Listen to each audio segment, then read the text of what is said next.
Howdy, everybody. Welcome to Liberty Libations number 163. My name is Jay Green.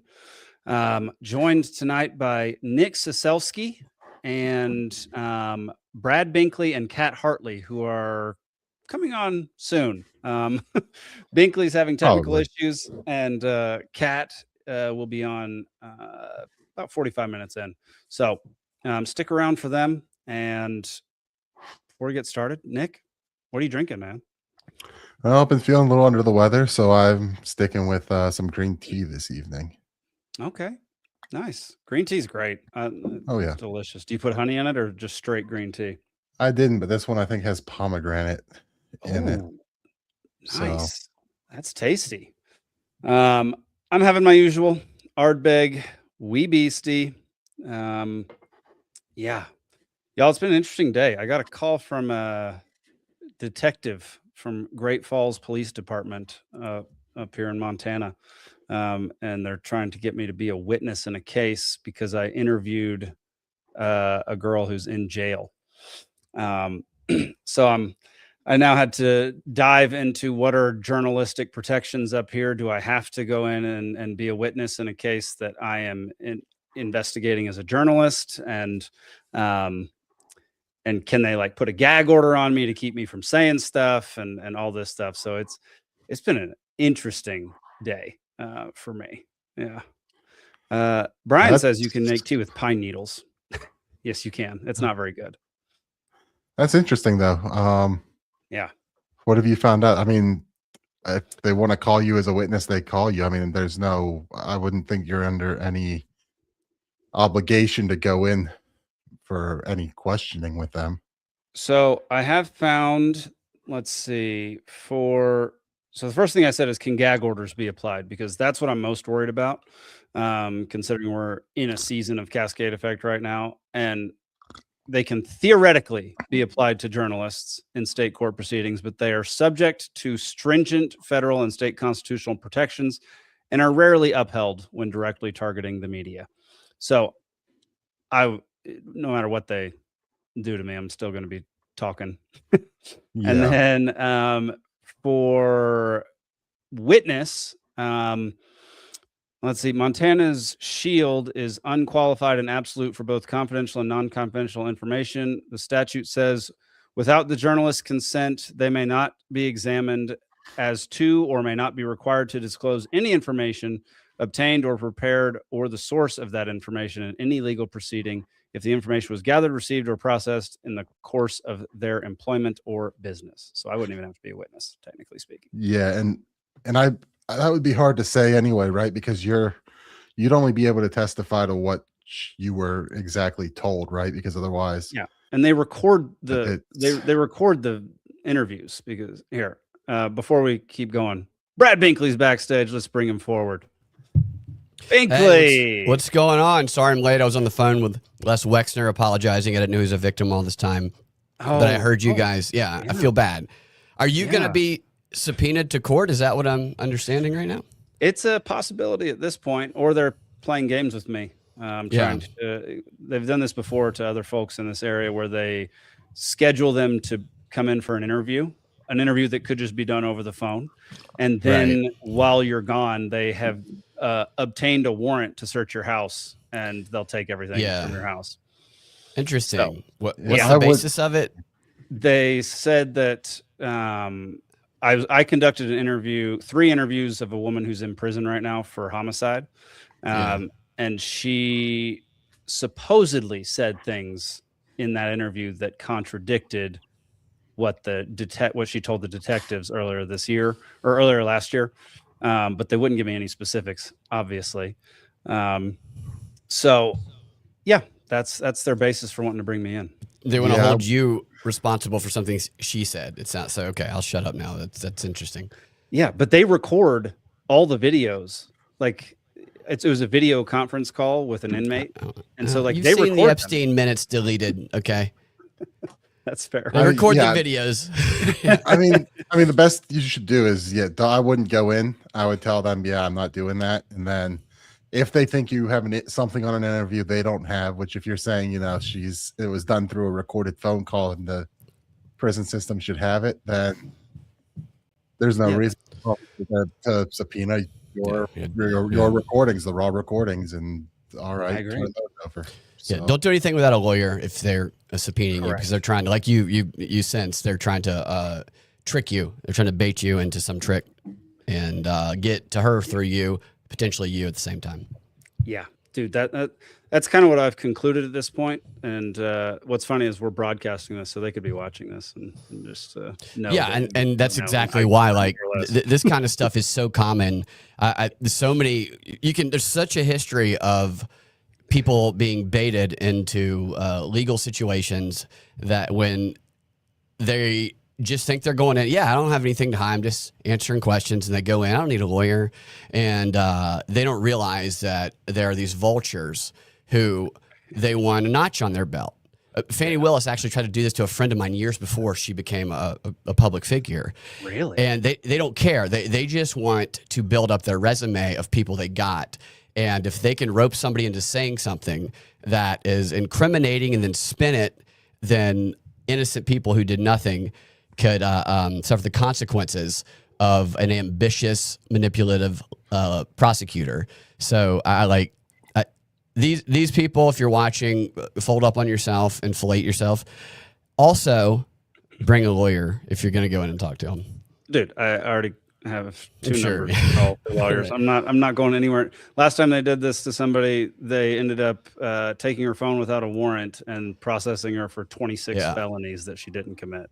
And it's because you're exposing all that stuff up in Montana too. They don't like that. And if I'd finished law school, I'd fly right up there. I'd drive right up there actually right now and represent you. But unfortunately, you don't have a real ID? Dropped out.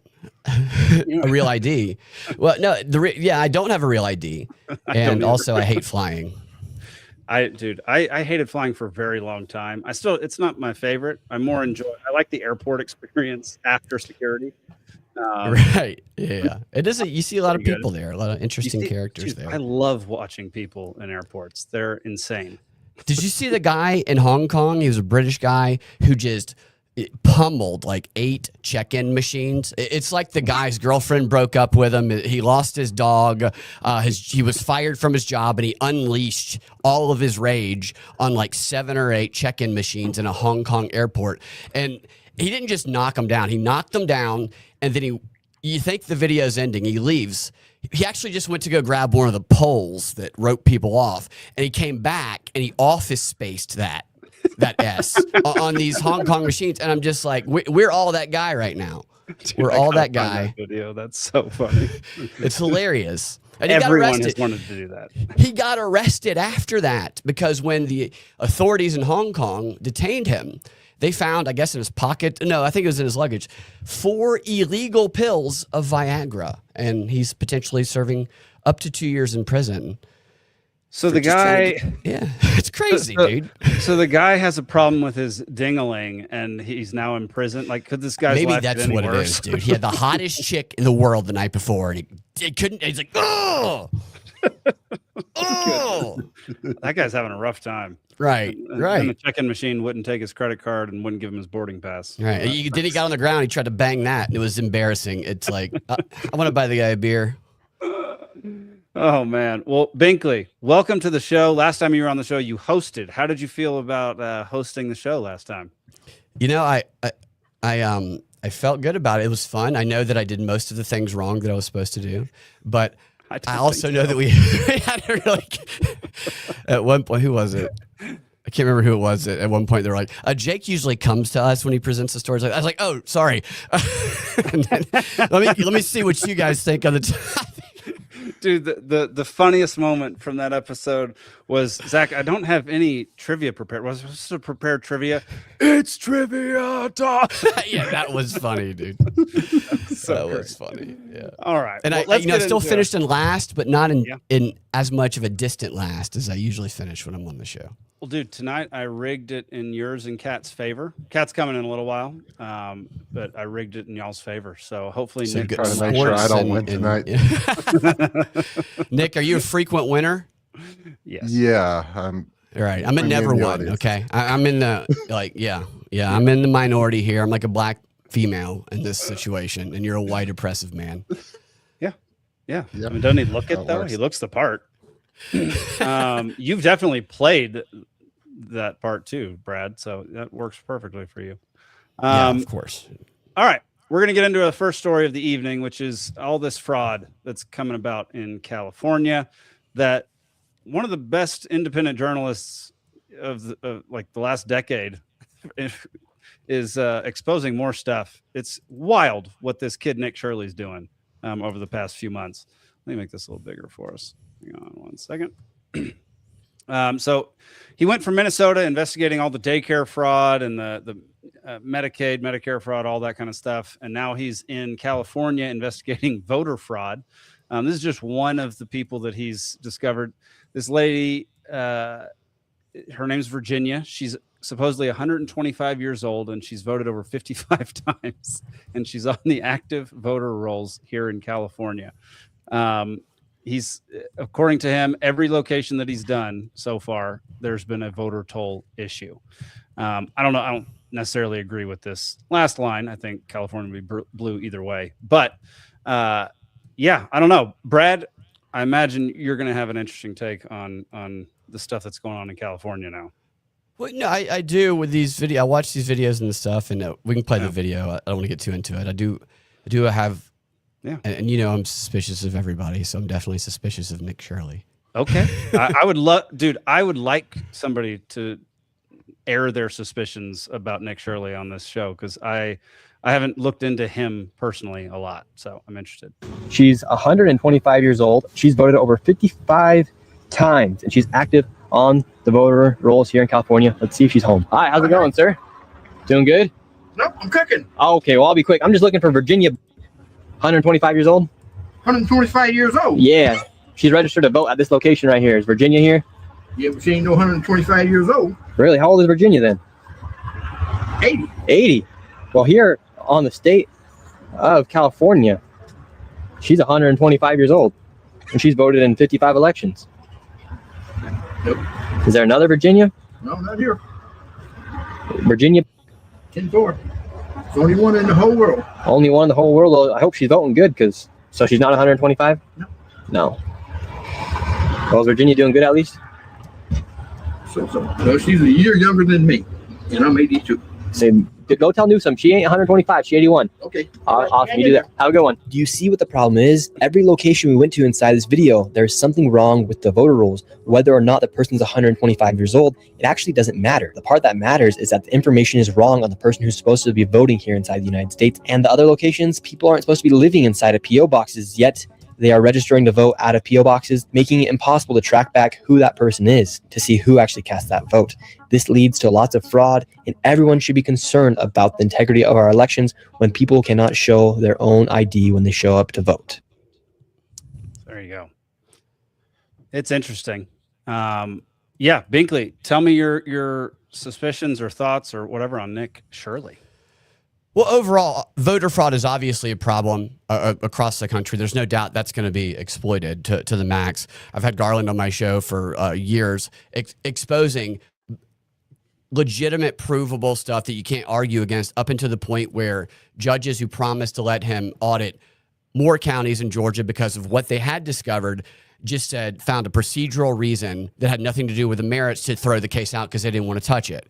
And my first thing when it comes to Nick Shirley is, why isn't Garland Favorito getting this virality? And I don't know enough about his background. I'm not going to comment on him personally, but these particular instances, this one, and he commented on it in this video, and it's the next video I think that you're going to play, that raised my suspicions in his methods anyway.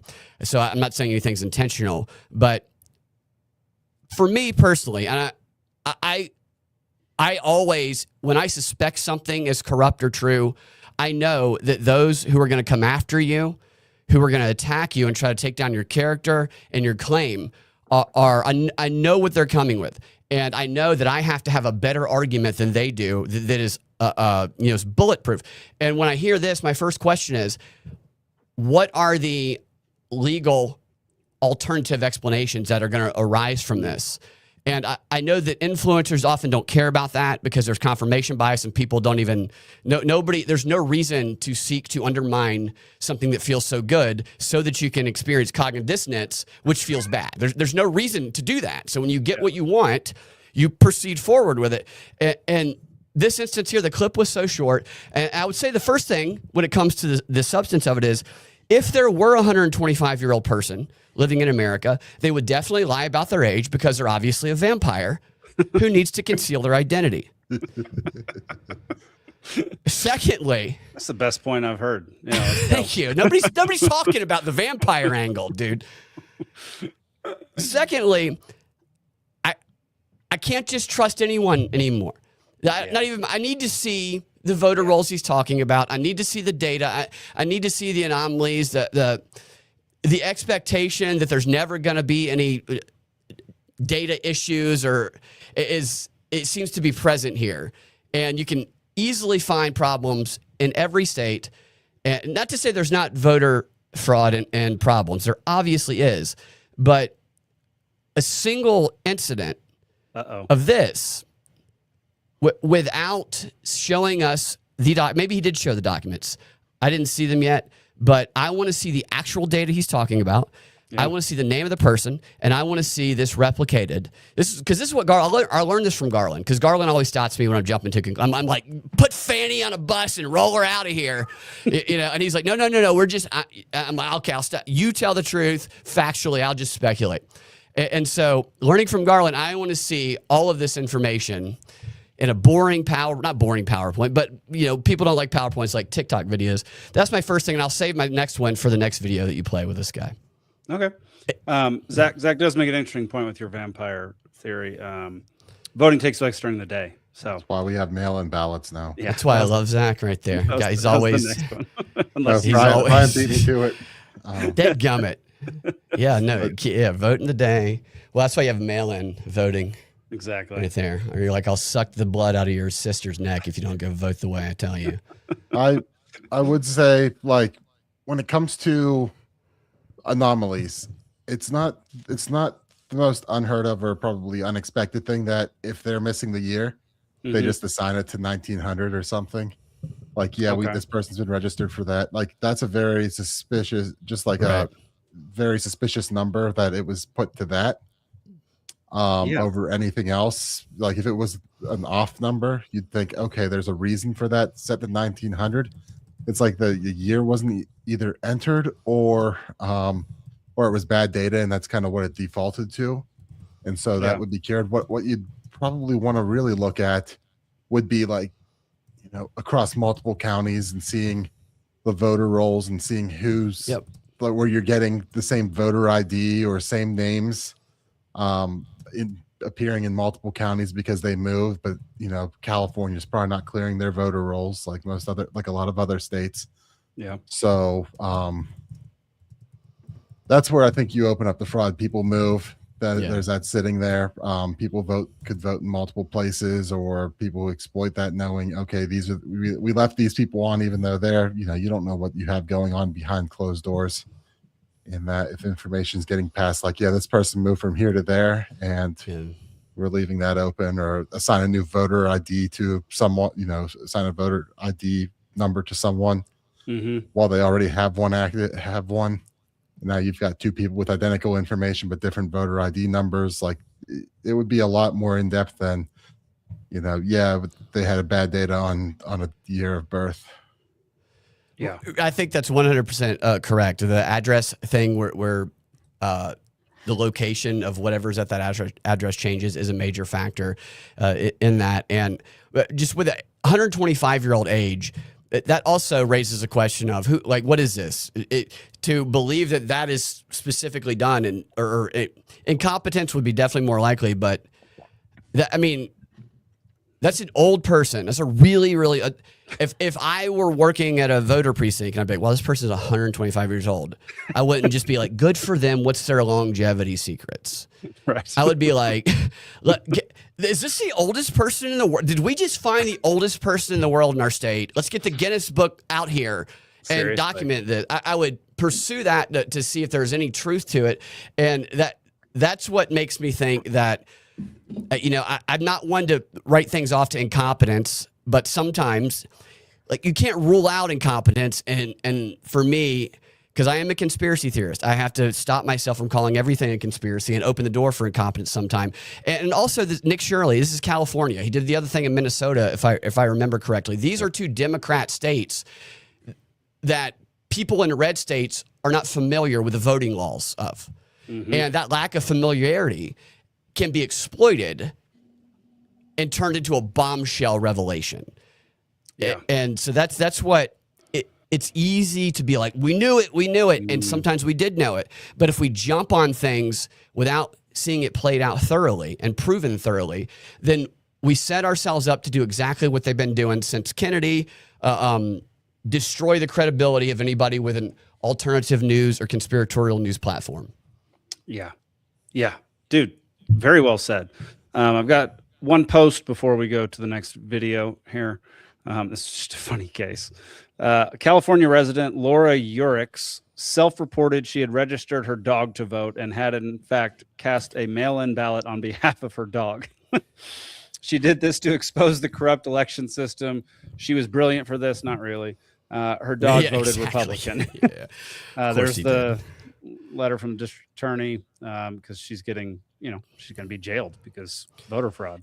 And somebody told her she learned to do that because she was following some influencer who knew not to do it themselves because they get in trouble. It's like the same for people on the left where they say, put your body on the line and go protest. And the Nazis are coming, and then they end up in a car in front of an ice age. Like, it's don't do these things that your favorite big influencer is compelling you to do as a funny joke, because they're never going to do it. Great point. Great point you proved, lady. Great point. Your dog should have actually voted because you didn't have the wherewithal to recognize that Binkley, that's illegal. Edmund's English has gotten a lot better, man. Like, a lot better. I had to go to the bathroom. Did Edmund say anything? Yeah, no, he said a lot. He made some fantastic points. I love that you have a dog cam in your room. Dog That's cam, so good, yeah, man. I love it. I gotta get a my dog gosh. cam. Mine's back You there should get a sleeping. dog cam. Your dog's so. I stinking just got cute, this. I too. love it, dude. That is genius. That's so. He's good. in America's Next Top Pet contest right now with not Marky, but Donnie Wahlberg from New Kids and his wife. I keep saying Jenna Jameson. It's not her. It's Jenny McCarthy, much classier than Jenna Jameson. Not that I know who Jenna Jameson is or anything. But nevertheless, he won. He got first place in his group, and he's now in the quarterfinals. And he could be on the cover of it's like some dog magazine. But more importantly, he could get lots of treats from the potentially $10,000 prize. There we go. But we Dude, can he's a win, handsome fella, and he is just paying. I know, strict because I've been attention to throwing you. treats at him. Nice. There we go. Yeah. Good boy, Edmund. Yeah, so, he's a good that's boy. so good. Man, that's hilarious. I loved that. That was very unexpected. I thought it was a glitch for a minute, and then realized it's not. Hang on, let me refresh this next video. It's freezing for some reason. Well, it might just be a frozen video. I don't really know what's going on here. I'll just read the caption for it. YouTuber Nick Shirley released a video highlighting California's negligence in maintaining its voter rolls. Shirley was joined by a whistleblower who discovered inconsistencies and potential fraud within public voting roll records from California Secretary of State. So this guy, however, oh, there it is. Okay, let's watch it now. Store right here. Is that a little strange to you?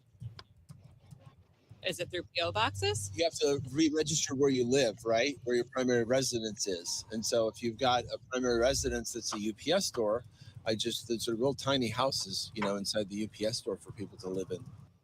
Yeah, he also found plenty of fraudulent and suspect addresses. In one case, 5 people were registered to vote, and they end up living in a public storage unit. Or 30 people are registered to vote in this.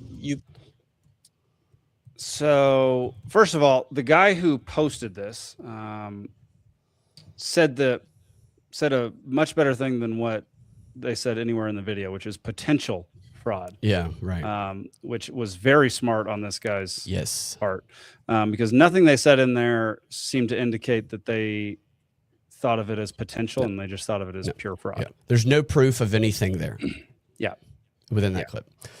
And when you hear, So the term whistleblower, which used to be like something of a good thing, is to me it's like it might as well be racism, controlled opposition, or racism. Yeah, but it's one and the same. When and that guy in the clip, and I'm sure there's more to the video than they presented that news stories. But who is the whistleblower? What's his backstory? Why is he making weird jokes during the commentary, which he kind of tried to do? Right. And it's that. So that the first thing that came to mind there is, again, are there legal alternative explanations that were just thrown out for the purpose of getting the clickbaity? Look what we proved in California with voter fraud. That doesn't mean that the alternative explanation that's possible is the truth just because one exists. But if you're not raising these alternative possibilities and then showing how they're not true and what you're presenting is true, then you are giving those who want to destroy alternative media and conspiracy theorists exactly what they want. And that's why I harp on this so much. But so this guy here, the law in California that can be exploited that people in red states don't know, they're homeless people. They have they carve out a law where they can vote. Homeless people are unhoused, as they like to call them, and they can still register to vote. And ways they can register to vote are by describing the area where they spend most of their time. So, a homeless shelter, a crack house, outside of a gas station, whatever.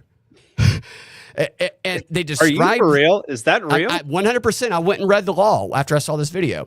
They can describe it, and they describe the cross street so that those who are giving them the precinct where they can vote in know what precinct to tell them to vote in. And it tells them, this is where it gets complicated and this can be exploited, is they're not allowed to register to vote at a P.O. box or a business address. So that's a business address. But what they are allowed to do is describe the cross streets, an area where they are, but they can receive, not email, they can receive real mail at P.O. boxes and at business addresses based on that. So they can, this is one of the possibilities other than what they're insinuating. Right. Bunch of homeless people are in that area. They describe that area and they then identify this UPS place, which is probably friendly to them for whatever reason, because they just want to help them, where they can receive mail about their voting, registration. Mm-hmm. That's an alternative. And another alternative explanation is that it's a newer UPS location, used to be a homeless shelter, where they are allowed to register like 30 or 40 or however many people there to vote. I was going to actually go down the homeless thing before you mentioned that. That was my thought on what would the alternative explanation be. Yeah. So, yeah, right. I didn't think about that until I looked up the law. I never would have crossed my mind, because I'm like, let's not let them vote. In fact, let's raise the voting age to 125 years old. So only vampires. That's interesting. And yeah, that would be a case, exactly what you were saying before, which was talking about how people in states other than the states that Nick Shirley has been to, that are seeing all the Nick Shirley videos and freaking out over these allegations, they don't know the laws in these other states. They don't know how the voter rolls are done. They don't know how voter registration happens. They don't know what you're allowed or not allowed to do. And so their only point of comparison is what they do in their state, which we have 50 states for a reason. You can go choose to live in the state that most accommodates what you want. And that's interesting. That's very good. People aren't going to do it, but it's you should definitely do a lot more research before you jump to any they're conclusions. rabidly ready to own the other side is what everybody's ready to do. They're like, let's get them. Yeah, that's a problem. And it really is. I mean, we could probably talk the rest of the episode on how, like, the ways we could fix that, and like how that problem is only going to get worse. We're not going to do that because that would be depressing and take forever. Right. But man, that's interesting, because I generally bring on a bunch of these videos and posts and stuff to get everybody's take that are on the show that night. Every now and then I'll have discrediting his position, by the way, too. Like, I think that's just as valid to look into, the claim that they're insinuating. I don't mean to interrupt, but I think all of them should be looked into. Yeah, completely agree. Like, it warrants an investigation at the very least. Like, it doesn't necessarily mean that he's right or the opposition is right or they're innocent or whatever, but it warrants something being done, and not just being like, well, this is California. Like, that's not an answer. Yeah, right. Newscom. They always call it newscom. Yeah. Yeah, know, or it's New just- Scum. News like come. once a month, Yeah. Newscom is trending. I'm just like, News okay. com. Yeah, yeah. Goodness gracious. I'd be interested to see what else he turns up. I mean, obviously, he is like, I don't know. He's an interesting guy, and he definitely has some courage going into some of these places where he has been like physically intimidated and folks are acting crazy around him. He's definitely riding waves of going to places where it would be popular to report on it. Right. Just like we did, Jake. Yeah. Just like we did at DragonCon, just like Zach and I did outside of the Trump rally with Antifa. The exact same thing. I've been yelled at by people. I didn't even say anything. I'm just walking around with a camera and protesters are yelling at me. I'm like, you don't even know which side. Like it's great. So yeah, no, you're absolutely right. He's brave in doing that, but there's a lot of people who've done similar things, and he's kind of been pushed up. Now maybe he did it in a more TikTok, the younger generation friendly, probably did. That enabled him to do that, but there's a backstory there, I think, that probably built him up, and hopefully he has the right intention. So that doesn't mean that he's bad or anything. I like that he's calling attention to it, but I don't like that the attention being called to it is the kind that is going to make everyone on the left-leaning side of the aisle say, no, that's been disproven, whether it has or not, but they've been convinced it has by their media. And the only reason I play PlayStation now is so my friends who all hate each other's politics, I can just listen to the arguments they're making. Yeah. And it's interesting to see what people hang on to. And I know for a fact that in the progressive leaning gamer's mind, Nick Shirley's already discredited. And it's not a popular thing to be like, let's present arguments that maybe will open the minds of a few people who disagree with you. But for me, if you want to save society, that's what you have to do. Yes, dude, that's exactly right. That's exactly right. But I will point out that him going to some of these places, he's sometimes in physical danger. When you show up at DragonCon with a ball gag in your mouth, everybody's scared of you. Right. No one's. You don't think I was in physical danger? Yeah, look how good I looked in that white dude's for Harris shirt, dude. I looked good. That lady at the beginning who loved that I was Johnny Blast, I looked good. I was in danger with that big woman. Oh, you definitely were. You were in danger in many ways. You're right, though. He does put himself in. There's no doubt about that. Yeah, he does. Yeah, Nick, sorry, we've been talking about your namesake this whole time, and, and I didn't make the connection. But yeah, Nick, what are your thoughts on like basically what Nick Shirley's doing and the response to it? Yeah, I mean, he's doing what it takes to go viral and get attention, right? I don't have too much to add on top of what's been said here. I mean, he's not trying to go in depth. He's trying to get the click, and there's a reason for that. There's a purpose to that. If no one's calling attention to it, then you don't get people interested, right? I mean, he went to when he went to Minnesota and started pulling all that stuff up. Mm-hmm. I mean, that was pretty clear. Like you start going to places that say they're childcare places, and there's no children, and no one will tell you how you enroll a kid or anything like that. Right. It does look suspicious, and I know it kicked off a wave of people looking into that across the country. Yeah. So there's a purpose to it. Even it's just got to be kind of handled in the right way. But the left's always going to look at it and say, no, that's disproven, fake, whatever, or ignore it if they can't. And then the right's going to go along with is going to maybe stop at what's presented, but hopefully some people continue looking in. Yeah, I mean, for sure. And like different people have different skill sets. So like Nick Shirley's skill set might not be in-depth analysis and like presenting massive amounts of information. And like one of the things that happens, like especially on this show, so we every now and then we'll dive deep into a topic and one specific topic for the whole show, and like 9/11. Well, 9/11 was a different thing, but a lot of times it's economics or Bitcoin or something like that. And those are our worst performing shows. And so people do not stick around for in-depth knowledge and like deep analysis. There are very few people who can actually make that entertaining and keep people engaged the whole time.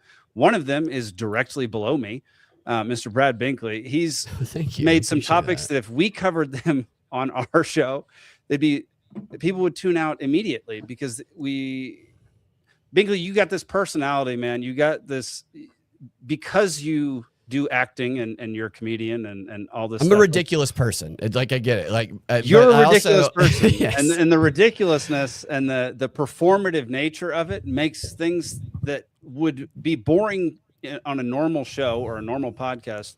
You can make it extremely interesting and engaging, which is, man, that is such a crucial talent to have in these scenarios. Like if Nick Shirley was able to do that and go past this surface level thing and then really give you in-depth information in a way that is engaging, that would be a completely different 100%. story.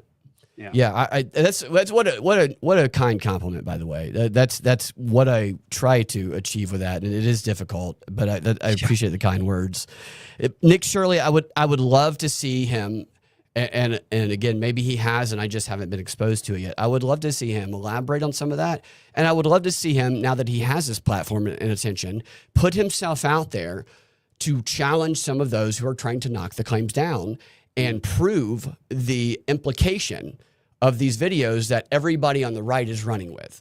I would love to see him do that. Yeah. Most influencers who do this kind of thing never do that, but I'm waiting for the one who gets that kind of attention that does, and I hope that maybe he's the one. Yeah, I would hope so. I mean, he's getting a lot of press. He's been on PBD. He's been on Sean Ryan. PBD, is that the guy? That's the guy. Yo, what's up? What's PBD again? Patrick Bet-David. Patrick Bet-David. What another ridiculous person that is. That guy takes a shower in a suit, dude. He does. That dude is hilarious. I've taken some business workshops with his company, and that I bet guy, they're good. Dude, they're incredible. Yeah, I mean, his political commentary is not so always great, but I bet his business, he knows what he's doing to build his platform for sure. Phenomenal businessman. His political takes are very mediocre, to say the least. Right. But it's also a good business angle it's called newsjacking. To newsjack off the most trending thing based on the target audience you're playing. And so he does. What are you newsjacking off, Binkley? What are you? Yeah. We're not supposed to talk about that. I'm not newsjacking off anyone. Okay. All right. Well, Epstein would be the only newsjacking that I've been doing while Epstein was getting the jacking, as we described a second ago.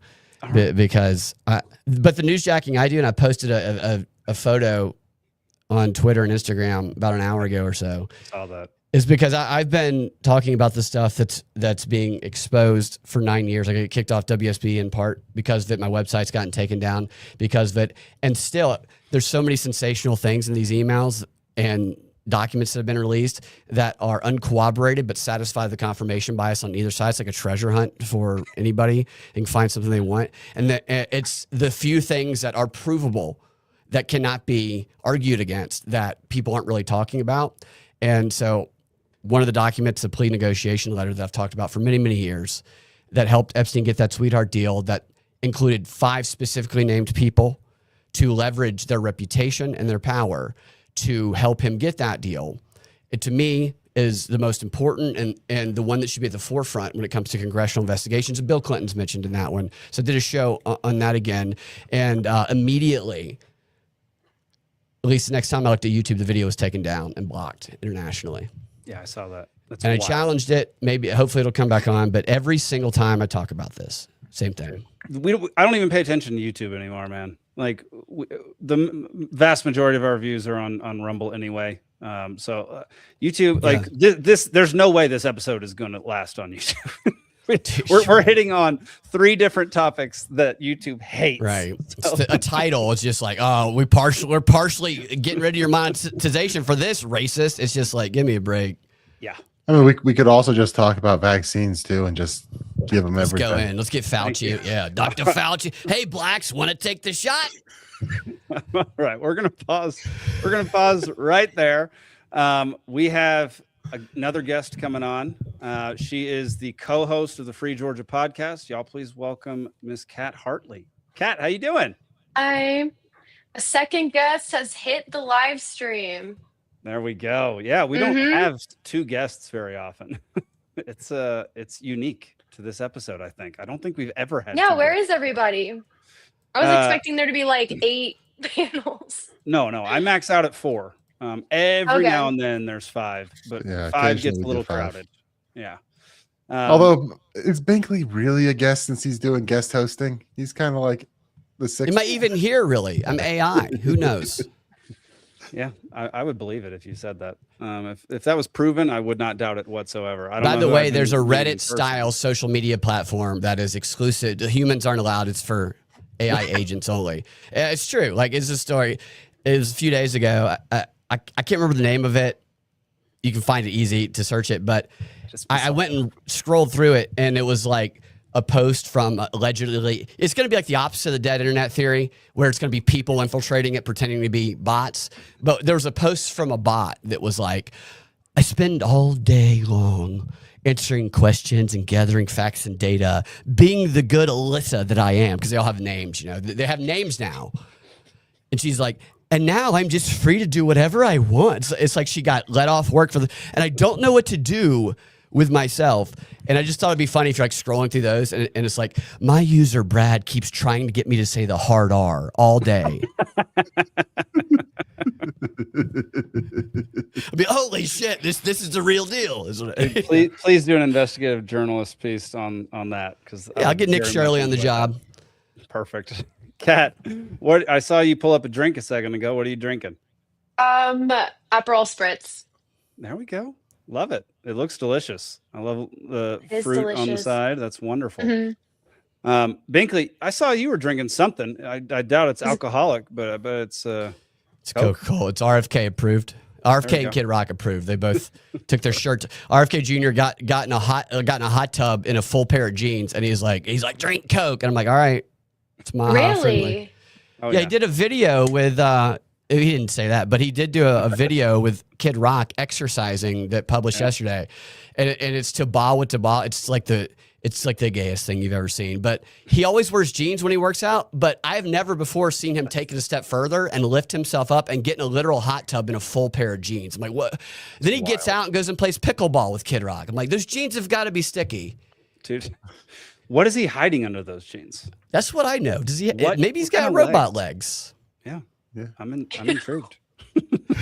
Yeah, there's something under those jeans. Oh goodness. Okay, we're gonna get to the next story, which we kind of already touched on. Binkley already kind of segued us right into it, which is folks are starting to get arrested over the Epstein files. Not in America. He was just released though, so Yeah, it was like a. they're always released. Yeah. Well, that was all part of the process. My understanding on it was It's a before show, it was like- released was in Britain. I guess it was like the absolute maximum they would have held him would have been 96 hours, and that would have been like with a whole bunch of extensions and stuff like that. Like it was always going to be a 24 to 48 hour release. Yeah, and it, most. it's, Yeah, I'm it's, sure it's it's coordinated arrested. by the It's Crown. it's not put in prison, so it's arrested. Like in America, you are allowed to get out of Dude, jail. right. You're not allowed to get out of prison at will. Like if you But pay he's your in bond or he's in the whatever. drunk tank for a little while though. I'd like to see. So I've been arrested in Fulton County before for wrongfully arrested actually, and I've just been surrounded by very large dudes, and I'm just like, what are you in for?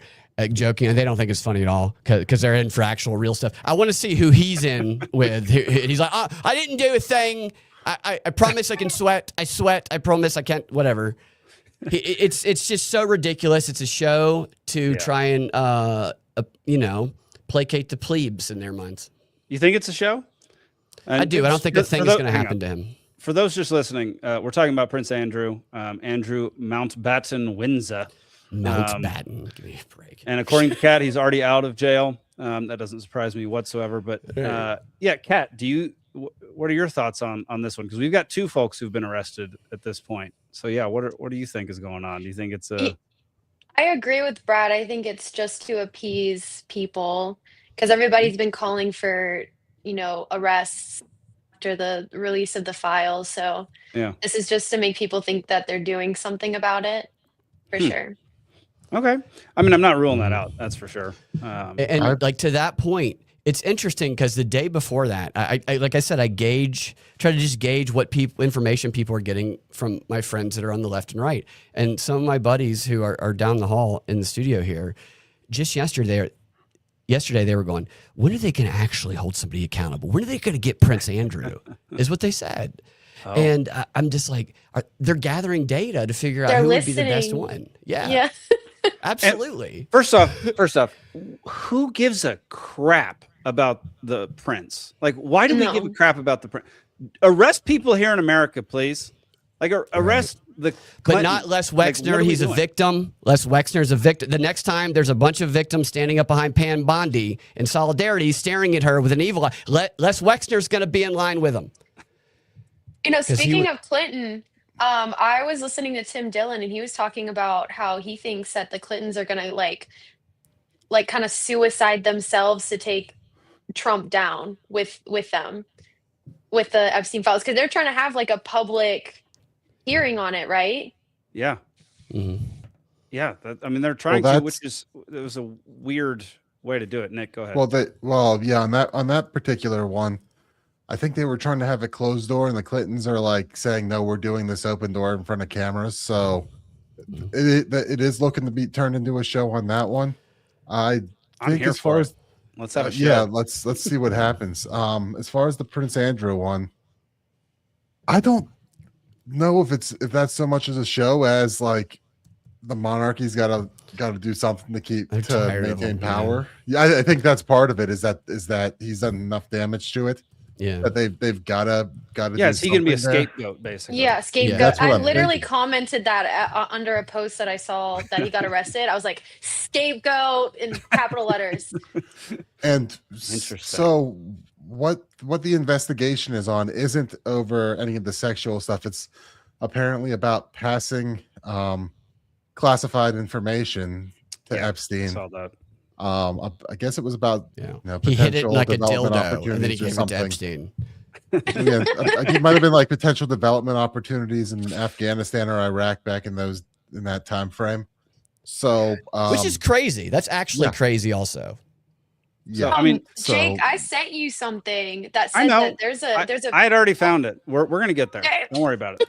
If you had clicked the links that I sent you, you'd have known that I already had that link. But you didn't do your research before the show. Bro, you sent me like 20 links. I can't see this is your job for this show, Cat. I did not know that. I was not prepped that I had to do homework before getting on the show. Don't worry. I had to order a book. I had to order a book for an episode upcoming. Which I did.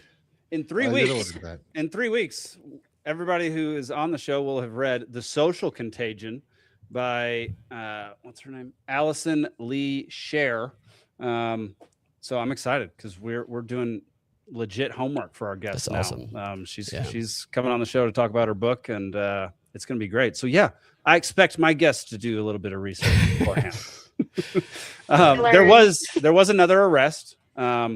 Norway's former prime minister charged with gross corruption over Epstein links. Notice it's gross corruption. It's not gross, child sex trafficking. It's not like, attractive corruption. No, it's not at all.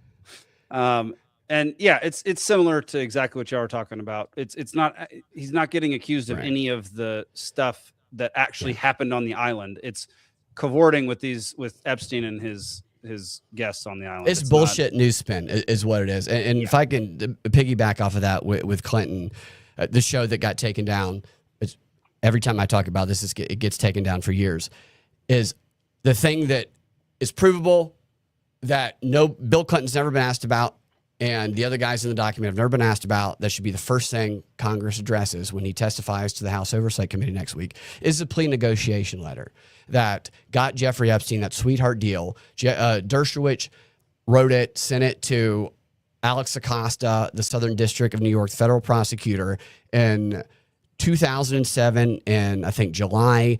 Shortly thereafter, in September, the agreement was finalized, and the document was arguing, here's why you need to give my boy Jeffrey a deal. Look at all these powerful institutions he's in, and look at these 5 specifically named individuals. They chose 5 individuals to specifically name that they believed would be the most influential and impactful for persuading them to take a sex criminal facing potentially life in prison and give him a slap on the wrist 13-month deal where he got to spend most of the time in his house with an ankle brace or in the wing of a prison that he funded the building of. And those 5 specifically named individuals whose name and legacy were leveraged, one was Bill Clinton. And Bill Clinton, as far as I've been able to research, has never been publicly asked about that. And he needs to be, because that's the most provable thing. And he's been making statements like lately saying, we need to get to the bottom of this. And why aren't you actually pursuing justice for the victims? And why? Well, because you helped get the guy who victimized them a sweetheart deal. Like he says in these documents and in this legal letter to Comer for the House Oversight Committee that I had no oversight into the investigation. I am not aware of it. I stopped I had no ties to Epstein after 2006. And it's like, no, you helped the defense. You're talking about the prosecution. You actually helped the defense. And this was 2007, so I guess it depends on what the definition of ties is. Bill Clinton needs to be asked about that. And if he says, I had no idea my name was put in this document that helped life in prison down to 13 months, then the next question is, well, is it normal for a high-powered attorney to use a president's name to help a sex criminal get a slap on the wrist without their permission? And does the prosecutor then accept that without going to verify this character reference that he's getting from a president? And Bill Clinton, if you did find out about it after the fact, when did you speak up and say, I denounce this, I don't want to be part of this, take this deal away? Nobody's ever going to ask Bill Clinton about that. I guarantee it. But that's what they need to be asking him about. That's interesting, man.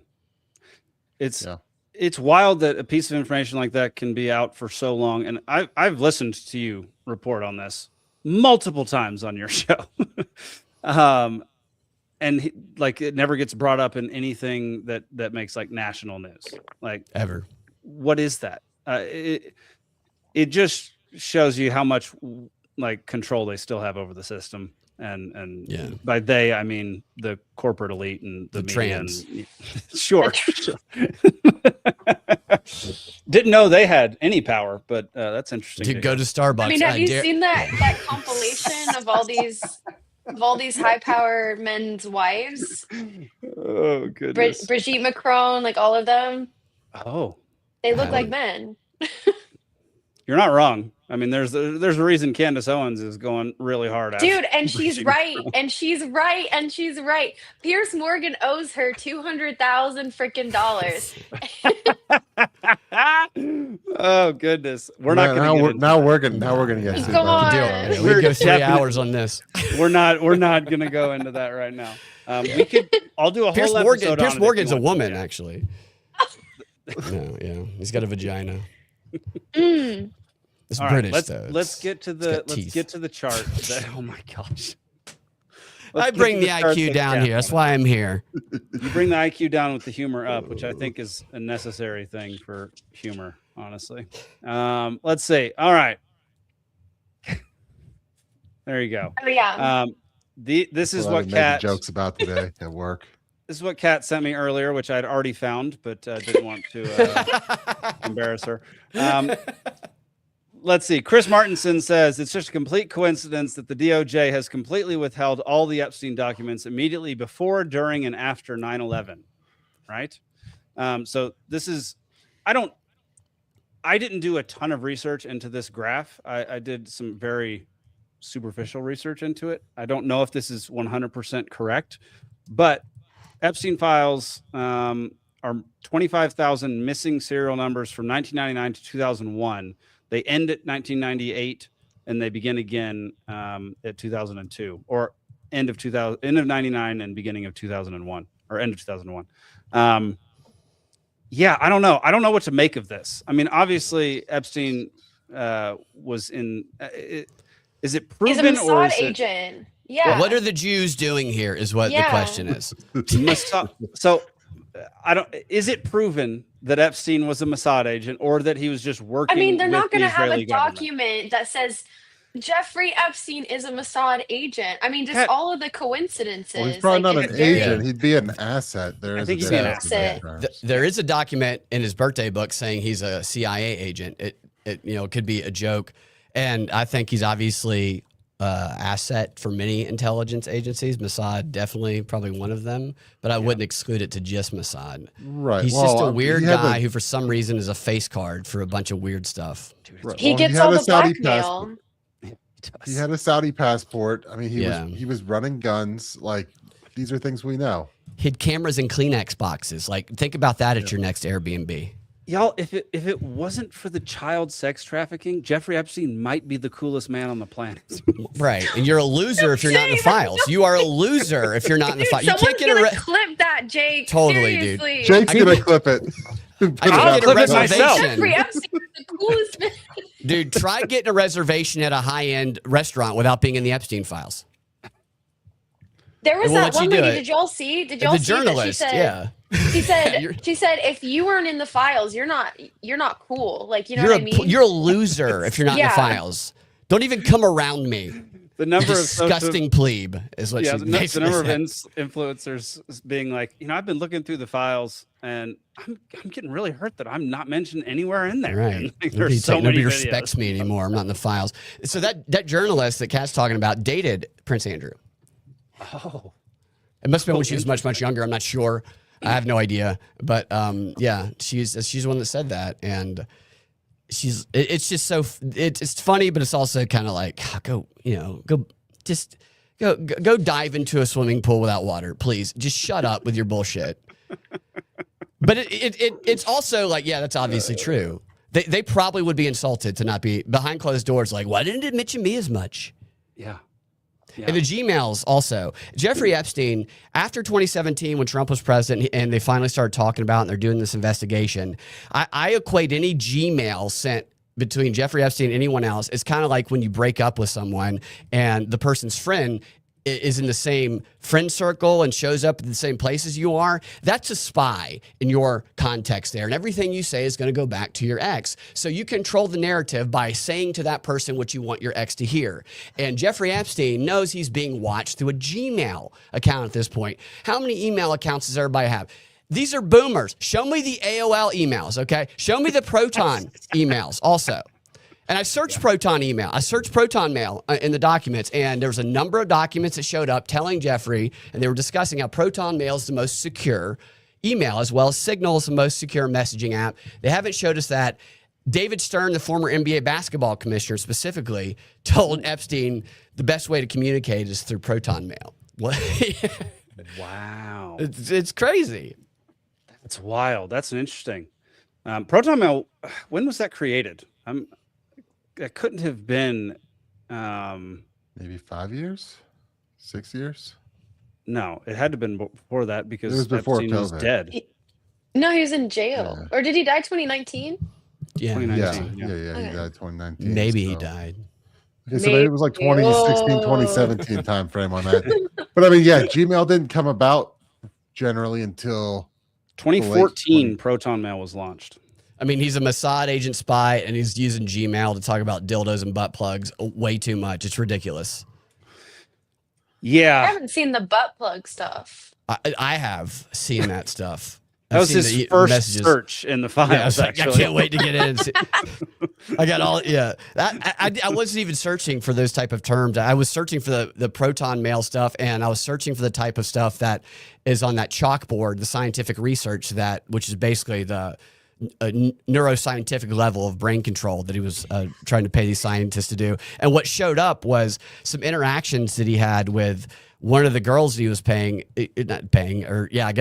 but who they were talking about so-and-so's coming. How did it go? He's talking about people who visited and how the interaction went, the sexual interaction went.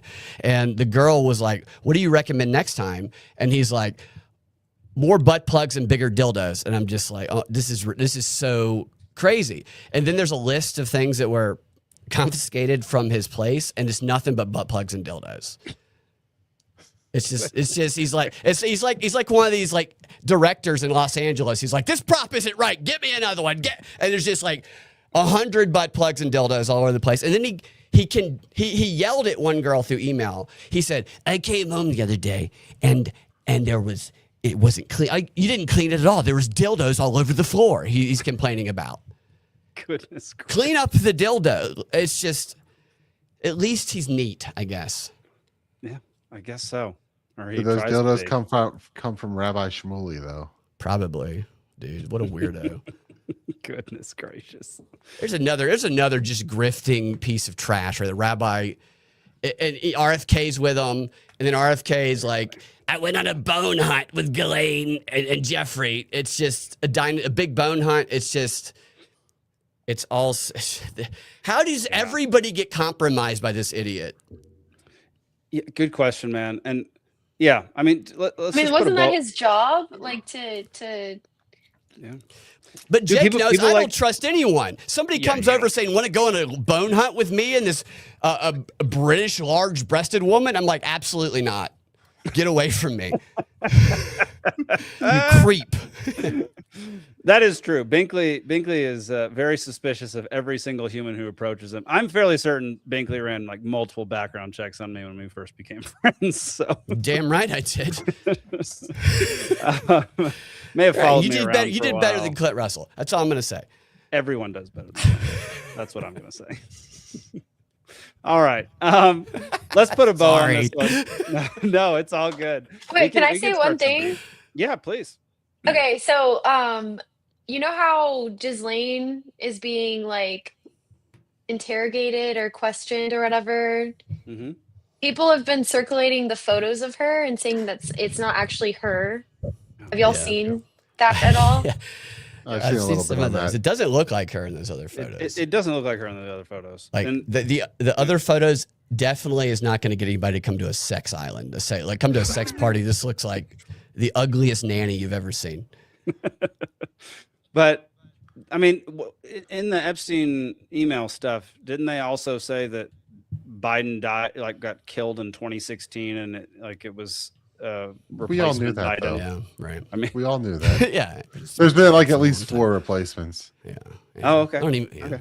I didn't know all this was proven. Please. That's interesting. Jill's banging all of them, whore. You Oh know? my god. Kat, are you so happy you came on here tonight? I'm sorry. I'm used to guys being around this. So I apologize. I just don't want to imagine her doing anything with anyone. And, That's fair. That is very me fair. neither. Yeah, With Epstein obviously. but you brought it up. You're No, I'd never imagine something. I would also never imagine Nancy Pelosi with her. Never mind. I'll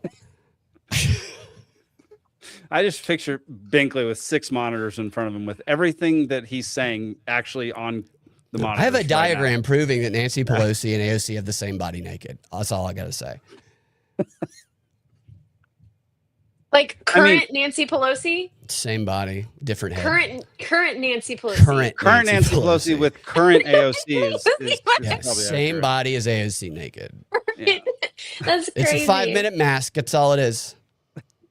5-minute mask. All right, y'all. Get out your pens, paper, pieces of whatever. Let's play some trivia.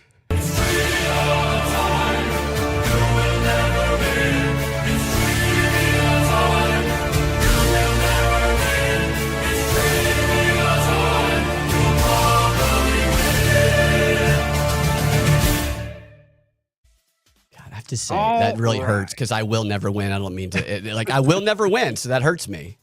Well, you don't know that for sure. Tonight might be your night, man. All right, y'all. Welcome to Libations Trivia. Let me stop my screen share so I can start. This feels wrong without Zane. Right. This happens No, we do it every all month. the time without Zane. Zane's Okay, questions. Zane is just What's the econometric equation of some like? It's just like I've already Zane. I don't know any answers to any of your questions. Hey, I stumped him. I had him on the Free Georgia podcast. I stumped him on some trivia questions. She did. She did stump him. She stumped me Yeah. too on basically all of the questions. What's a Rihanna song? Humiliating. That's what I would No, ask. it was libertarian themed. Yeah, awesome. Didn't Okay. Zane win Taylor Swift trivia the one time? Really? No way. No freaking way. That would be awesome. Yeah, no, if he did. He did win Taylor Swift trivia. Yep, it was It's very. an angle of him I never imagined. Yeah, no, I wouldn't have thought that either. All right, y'all. Welcome to Libations Trivia, normally hosted by Zane. Every third Thursday of the month, it is hosted by me when Zane is off for the night. Tonight's topics are this day in history, Georgia Tech, and volleyball. That's Two topics really that are went- specific to our two guests. So either All right. Binkley wins tonight due to his vast knowledge of Georgia Tech football, or he humiliates himself and doesn't actually know anything about That's Georgia probably Tech it's been, football. been faking And- something that's stupid all this time. Former volleyball player Cat Hartley I could still play. win in the third round. I play every almost every day. Yeah, well, the questions might not be what you expect, so let's get If started. it's about teams, I'm not gonna I don't watch it. So Oh no, No. there's only one Same question thing. about teams, and it's an Olympic thing. Yeah. Okay, All right. okay. The rules: don't lose to the audience. You got 3 rounds, 8 questions, 6 questions, 4 questions, respectively, 1, 2, and 3 points each. Every contestant answers the question with a whiteboard or piece of paper. Oh, If you shit. don't have one, I don't think I have that. Can I use my phone? Can you can see use my your- phone? you can use your phone. Okay. Yeah, as long as it's written down, because otherwise I just assume y'all are cheating. So this is part of the audience- homework. So this is part of the homework you didn't do. I know. Shut up. The audience answers is 1. Their first answer, unless it's an obvious joke, is their answer. If you blurt out an answer, you lose a point, and the winner is no Oh. longer a loser. So, it. Kat, Binkley, Nick, you're all freaking losers right now. No Round doubt 1. about that. This day in history. Brian says, is it Georgia Tech football or Georgia Tech generally? It is Georgia Tech football. Oh, good, because Georgia Tech basketball was down by Ah. 35 points in the first half last night to Virginia. How can you be down by 35 points in a basketball game in the first half? That It was is 47-9 at one point. Who are they playing? Virginia. That is pathetic.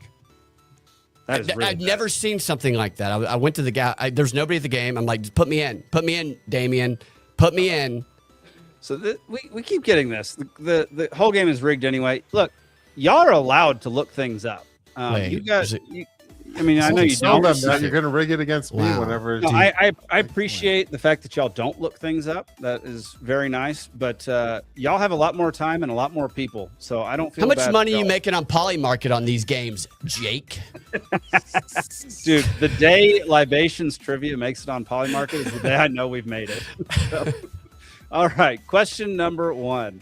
On this day in 1847, the stranded Donner Party was rescued from what mountain range in the United States? On this day in 1847, the stranded Donner Party was rescued from what mountain range in the United States? All right, Mitch does make a good point that we have just as much time as they do. That is true, but y'all also have way more people than we do.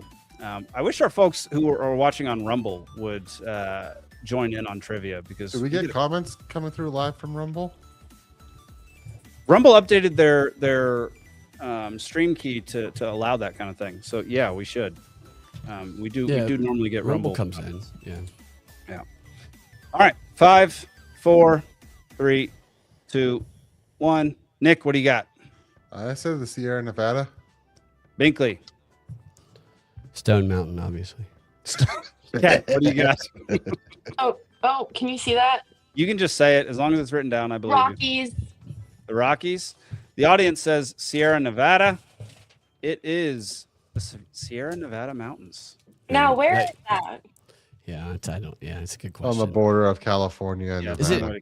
It's on the way to I Is mean- that not the Rockies? I agree. Yeah. I started to believe some of the conspiracies about this contest. So the broad term for the entire fault line that creates the Rockies is Yeah. the Rocky Mountains. Yeah. The specific range, like I live in the Rocky Mountains, but I live right next to the belt. Wait, the Mountain. Rocky Mountains are in Montana? Oh. Yeah. They That's go true, all I over just- to Canada. Stone Mountain goes I up just there didn't know too. it went that far east. Yeah, we should count East. that one as well. Montana is Yeah, everybody's right. Yeah, we're all right. Sure. Question number 2. On this day in 1473, what famous Polish astronomer was born? On this day in 1473, what famous Polish astronomer was born? Everybody knows this name, Kat. I can see you blinking. No, not everybody knows. No, I know historical names. I hope I picked the right one. I hope you picked the right one too. Polish. I know Italian, French. Polish is definitely going to throw some people off, but he was Polish. Okay. All right. Yeah, that detail made no difference to me personally. 3, 2, 1. Nick, what do you got? I feel like I should know this, but I'm blanking on someone who could be a related ancestor. So I'm saying Ciesielski. Yeah, never guessed that. I've Binkley, never what heard do you that. got? Galileo. Cat, what do you got? I put Galileo as well. All right. The audience says Copernicus. Fuck the audience. And bullshit. Galilee. The answer is Copernicus. That's what I wrote originally. I swear to God. Yeah. No, you didn't. Why are you trying to cheat? I'm not. I'm just You trying can't to really steal an cheat after election. the fact. That's really difficult to do, especially when I don't believe anything that comes out of Binkley's mouth. Yeah, All right. Question number 3. On this day in 1878, what invention did Thomas Edison patent? Steal. You? Oh, damn. And it is likely that he did not actually invent it. Yeah, it's right. likely that he stole it. Nikola On this day in Tesla 1878. invented it. Yeah. What invention did Thomas Edison patent? Nick, what do you got? I'm just going to go with the obvious and say light bulb, and I'm guessing that's wrong. Binkley? It might be wrong. It's in this light bulb. It's in this vicinity, and he stole it from Tesla. Cat? I said light bulb too. You said light bulb. I'm still waiting on a response put it. from the audience. Audience says motion picture. Oh, Of course they interesting. did. The answer is the phonograph. Some quad got it. Oh, Sumquack got it right after. Mitch, you should have let Sumquack answer. You blew that one, buddy. All right, question number 4. On this day in 1942, FDR takes a page out of the fascism handbook. What order did he make and whom did it affect? On this day in 1942, FDR takes a page out of the fascism handbook. What order did he make and whom did it affect? Oh, wow. Mitch actually apologized. Good job, Gravy on it. Yeah, thank you, Mitch. You chauvinist. That's your real name. Yeah, sometimes it's hard for me to not say people's real names because I know. No, I know Mitch is watching. Can I answer first so I have credibility? What'd you say? Can I answer first so I have credibility? Because I feel like I'm answering after everyone else. I try to give the answer. guest. I try to give the guest the longest amount of time. So if you want to answer first, you can if you want. So, Okay. Kat, go for it. Oh, dang it, Brian. I already said that, Brian. I wrote it down. You see, I said camps, Japanese.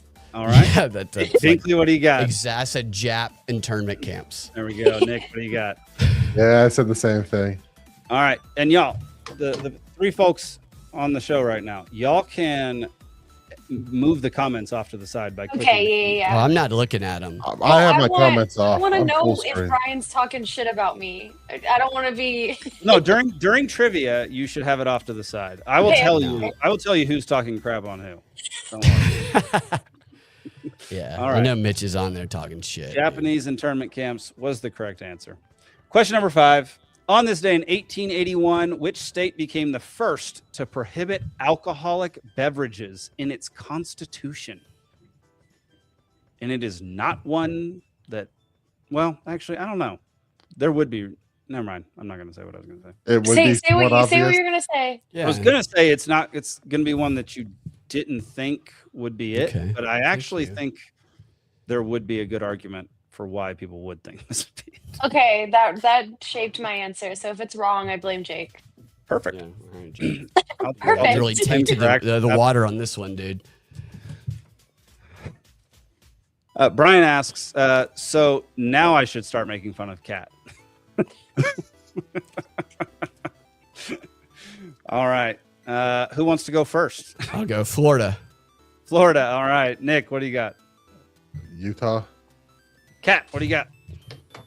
Wisconsin. You can't see it, but it's there. I promise. I believe you.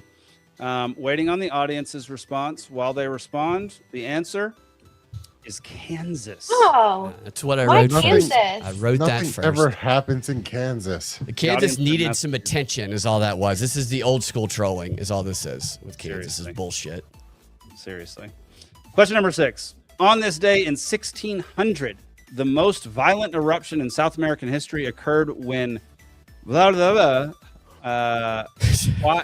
Putina exploded. What country was it in? It was a volcano that exploded in the year 1600 in South America. What country was this volcano in?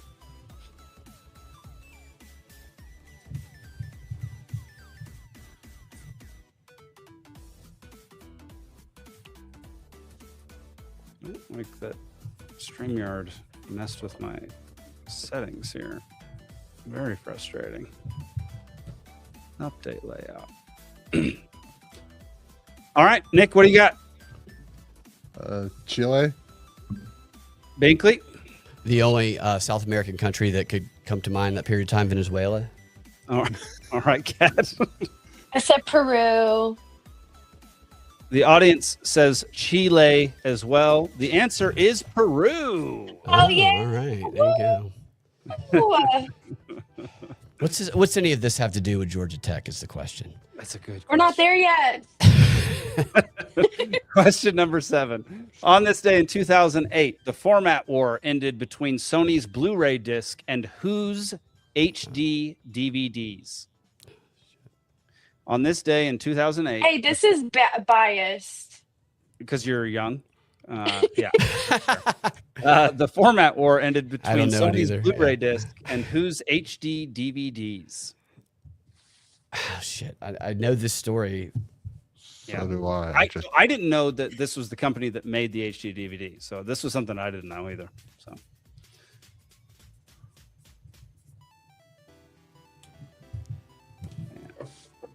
all right. Kat, what do you got? Just say it. You see, Toshiba. Okay. Binkley, what do you got? Panasonic. All right. Nick. That's a good one. Yeah, I said Toshiba too. I believe Binkley's right though. Let's see. The audience hasn't guessed quite yet, but the answer is Toshiba. Oh, okay. How about that?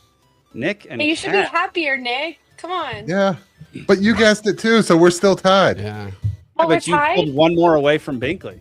How about I don't- that? Yeah. Does the audience Yeah, get that, or are we Binkley, get three-way out of tie? here. Yeah. The audience, the audience guessed Microsoft. What a bunch of idiots in the audience. Yeah. All right. Final question of round 1. On this day in 356, all pagan temples are permanently closed by which Roman emperor? On this, is this a biased question because you're young too, Kat? Is this biased as well? Yeah. I'm Jewish. On so- On this I day, in wasn't alive. 356, Oh my all god. pagan temples are permanently closed by which Roman emperor?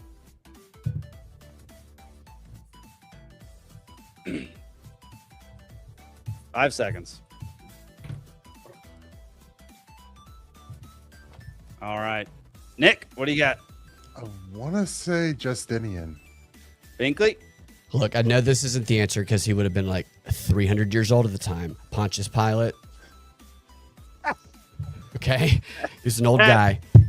What do you I just got? said Caesar. These I know that's the wrong time period. Gravionic says Donaldus Trumpius. which is incorrect. That's probably correct. We should get Actually. a point for Very- that. Actual guess in the 100%. audience is Yeah. Constantine. And Uh, it is Constantine. Constantius II is Constantine. There's a difference though, because I think the cheddar cheese is probably referring to the original Constantine, the television show, probably. and Constantius would be not the Constantine that's Yeah, being mentioned. he should have been more specific. His answer. Are we sure? Because when I refer to Constantine, it's the second one. I'm referring to the CW character when I refer to. I'd have to look it up. When you say Constantine, I think Constantine Caston, whatever his name is. Cassin? Caston, yeah. So y'all are wrong. Okay, fair enough. Yeah, no, we wanted it to be this day and age type question anyway. I get a point for that one, I think. All right. Audience gets half a point after one round. The audience is in the lead with 3.5. Nick and Kat are tied at 3. Brad has 1, but Brad's round is coming up. Count me out on Polymarket. I dare you. Round 2 is All Georgia right, Tech. 2 points per question, 6 questions. This How is so gay is unfair. Georgia Tech? Very gay. Is the question. Question number 1.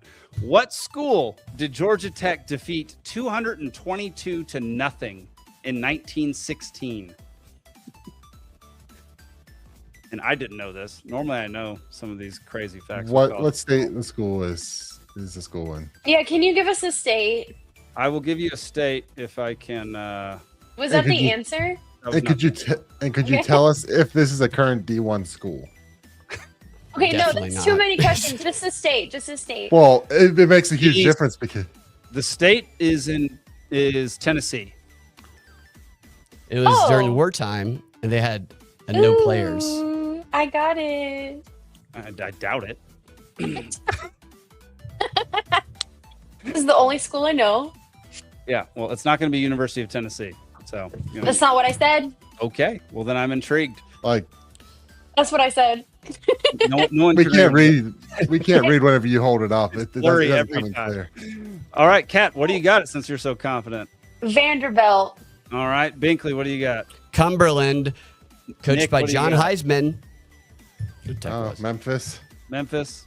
The answer is Cumberland College. The reason Tech beat him that bad is because John Heisman, who coached the baseball team also at that time, he was exacting revenge on them from a loss the season before. And it was wartime. They didn't have any players. And I love that about not John Heisman, the Tech coach. I don't know why I forgot his name. But he said, I'm going to destroy this team for beating me in baseball right now. And I love that revenge. That's so good. Well, we've now got a 3-way tie for last place. So the hell yeah, dude. All right, question number 2. What is the name of the vehicle that takes the field before home games at Georgia Tech?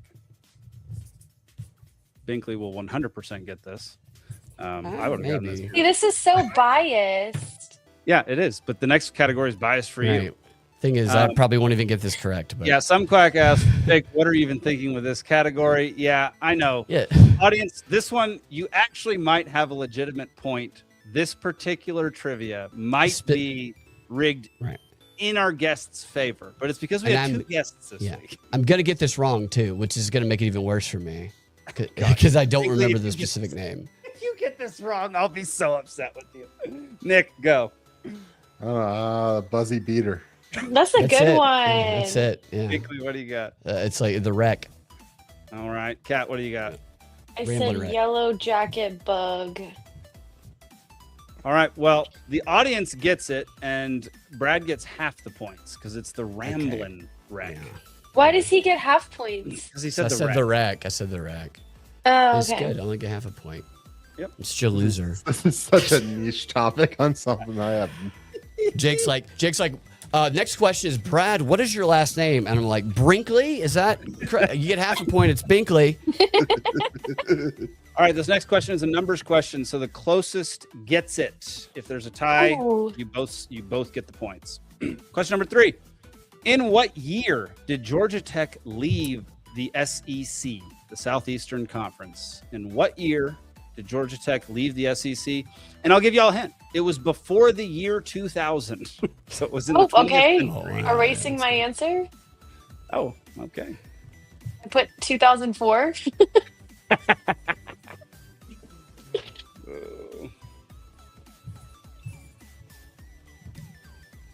You know what? Okay. All right. Closest gets it. And audience, it's the first guess y'all gets the closest. So, Nick, what do you got?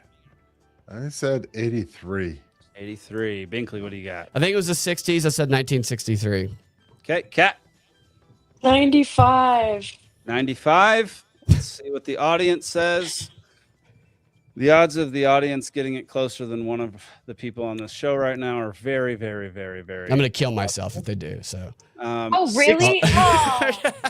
69. That could be correct, actually. Or 67. That were the first two answers. The answer is 63. Oh, Think about it on believe the this. money. Hell yeah. That's the Bravo, useless audience. knowledge I have in my brain right there. The third answer was pi. All right. It's a mathematical school, very mathematical, DARPA related school, actually. Very much so, yeah. Question number 4. Which Georgia Tech player was the second overall pick in the 2007 NFL draft? Kat, you're going to have the ability to come back in the third round. Don't you worry. What team had that pick? Anybody who watches pro football should know this. I know who he is. He's dead. Okay. I know who he is. But his name, I'm like, what the hell is his name? Which Georgia Tech player was the second overall pick in the 2007 NFL draft? Okay. You don't want to give me a hint with what team had that pick? No, it would. No, absolutely not. It's that obvious. Yeah. Kat, what's your guess? I was looking up. Do you know that Key and Peele skit? Yeah, I love that sketch where he's like, get on the roof and you can fly. No, not that one. Not that one. Not where that they, one. where One they where have he's- the NFL or the guys The saying their introductions. names and where the Jack schools Marius are coming Tax from. Oh, yeah, that's funny. Yes, I as was shit. trying to look Yeah. up one of those freaking names to say. Actually, it's not too far off. Yeah. Really? All right. Binkley, what do you got? Demarius Thomas. Nick, what do you got? I couldn't even think. Yo. Okay, I'm going to give y'all a second round for half a point. Not even half of the points in the question. A half point. Right. Here's your hint. He shares a name with a character from a film that Shia LaBeouf starred in that launched Shia LaBeouf into stardom. That movie. Oh my that God! movie- I can't believe I got that wrong. I'm such an Oh, idiot. maybe I'm doing the wrong movie. It's Hold, right? Look at Jake just like not like, Hold. Jake is Hold. food like spoon one feeding apple. me right now with this. Okay. Not that clears things up. It's Calvin Johnson is who it is. Yeah. There we go. Calvin Johnson, aka Who quit the NFL because he couldn't leave Detroit and he started a marijuana company. Zach said I Bumble. can't Yeah. believe Megatron. y'all. Holes was way more iconic. I don't know what Who? y'all are Holes? thinking. Did you say I Holes? think that's- Transformers? Not yeah. Holes. No one's ever seen Holes. What's I've definitely Holes? seen Holes. It was Shia LaBeouf's first big movie, but it wasn't what launched him into stardom. Yeah, no, it was. He was in a movie called Holes? Yes, when he was a kid. Yeah. It was right after Even Yeah. Stevens. He just got arrested. Yeah, had you said Whatever. Detroit, that probably would have really narrowed it down. Yeah. Yeah, I know. Detroit would have been J- given like- away immediately. Yeah. Right. Reggie Cat- Ball was his quarterback. Kat, you can bring your husband on the show. No big deal. He's not my husband. All right. Question number 5. What year was the last time that Georgia Tech beat Georgia in Atlanta? Why? So at home in Hey. Atlanta. This is closest gets it as well. No hints on this one. He would Is it think this would before or be. after 9/11? That's a great question, actually. It's a perfect question because that's how rare So it is. Your hint is I was alive when it happened. Yeah. That's a lot of years. A lot of years. Yeah, it is. It's a Kidding, lot I'm of kidding. years. Kidding. I'm sorry. It's a horrible joke. I don't get offended by old jokes. Who cares? Everybody gets old. And That's true. I'm aging gracefully, and I'm getting Mhm. more handsome with every Yeah. day. We're all fucking wine on this show. I mean, now that your hairline's completely gone. My hairline is still there. It's just shaved off. Jake can rock a beard though, so Jake looks good. Mm.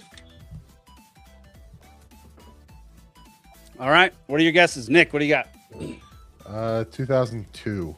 All right. Binkley. Come on, 2016. All right. Kat. It was that soon? Kat. Mine Yeah, was no, that's 1989. 1989. That's so funny. Audience. I thought UGA was just way better than. They like, are way better than It's Georgia embarrassing. It's They are. people Well, bark at you. They're fucking to be fair- degenerates over To there. be fair, Binkley didn't get it right either. I'm sure. 2014. 1999. Are you serious? At home? Oh my God, I was at that game. Points to No, me. you weren't. Yeah, I was. I was at that game. Oh, that is Oh. hilarious. I remember that game. Tech won 51-48. They should have lost because fumble play went their way. And that you said It was at the home. closest, right? What? I guess yeah. was the I guess closest, it was the right? closest still. Nick got closest. Oh, I dang. said 2002. Damn. Yeah. 3 years off. I can't believe that's the last time Tech beat them at home. I knew it was a long time Isn't ago. that- That's all I Isn't that know. depressing, Binkley? It's like I tell people all the time, I'm like, I understand what it's like for people who are gay because I would never choose to be a Georgia Tech fan. I was born into this life. 500 BC, according to Brian. Allen. Yeah, exactly. That's basically what it feels like. They should have a point for that. All right. No. Final question of round 2.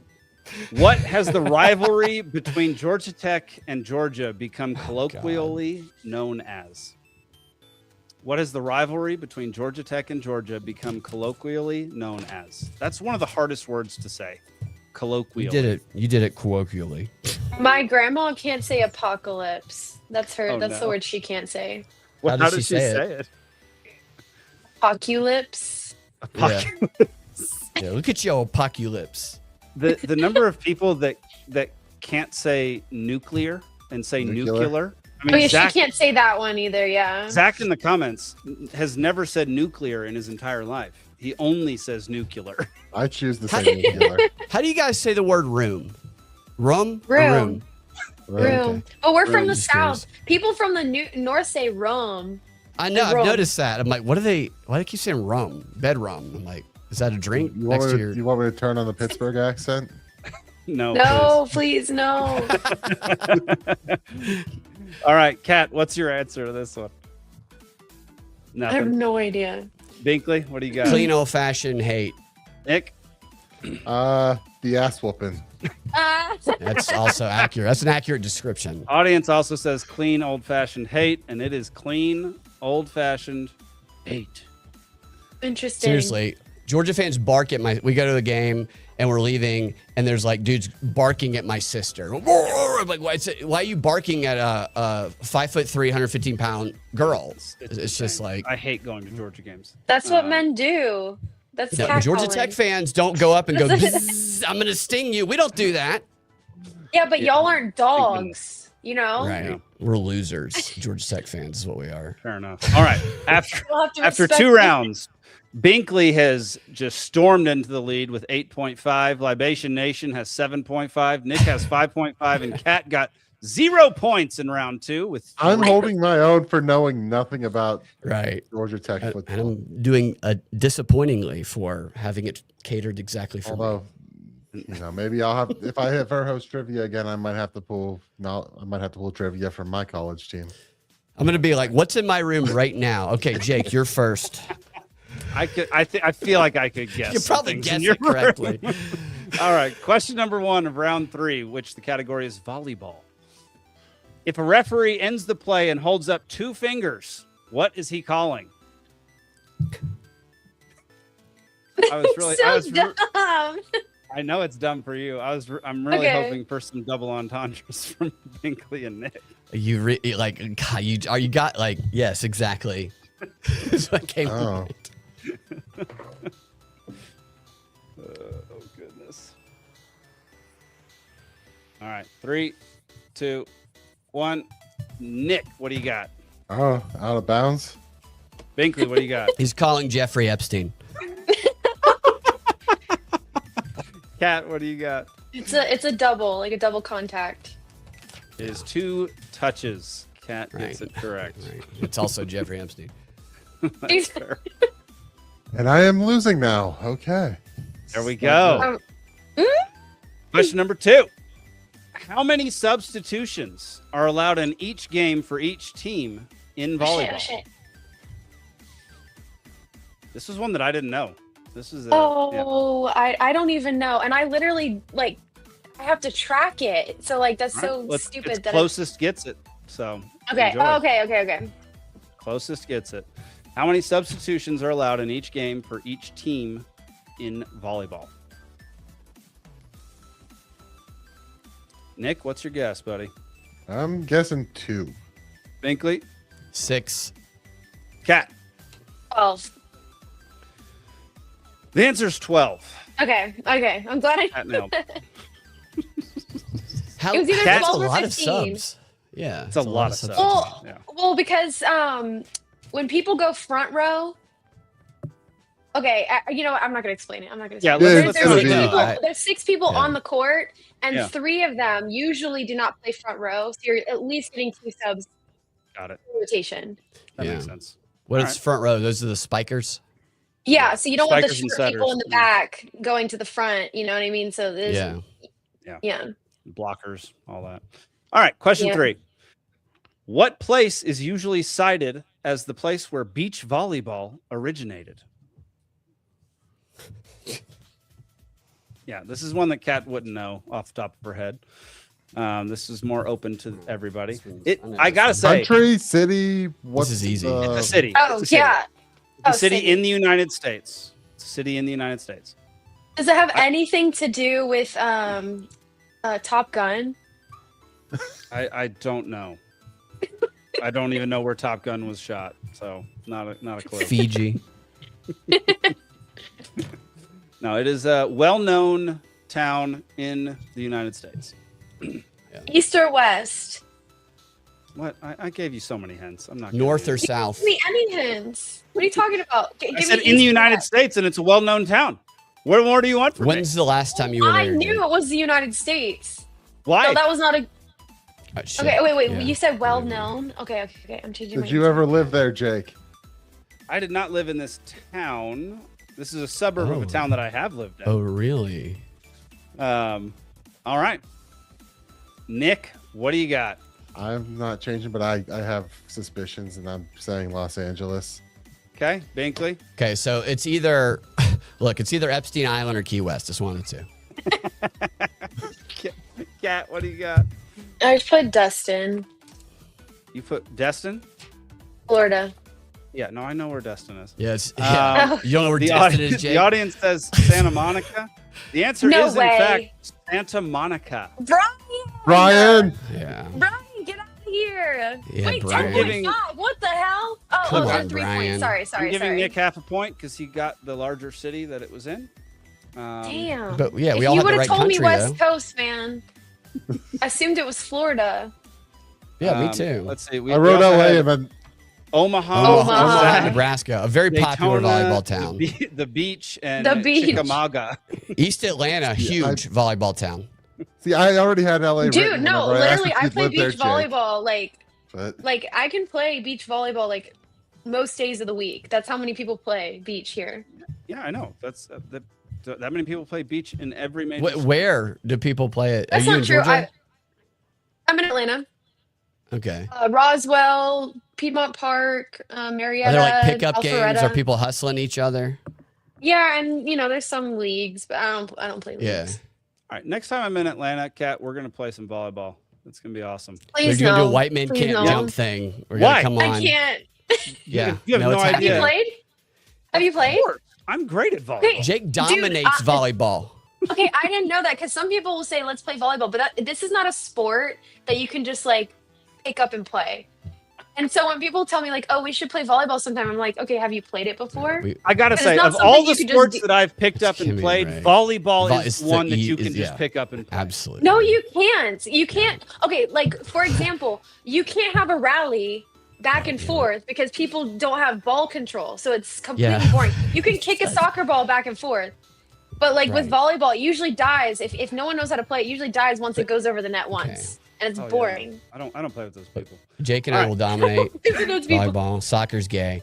Let's move forward. Soccer Let's is move gay. forward. No, wrestling's gay. Wrestling is definitely a little erotic. Final question of the game. on that. Everybody That's still a has a former chance wrestler. except for Nick. Sorry.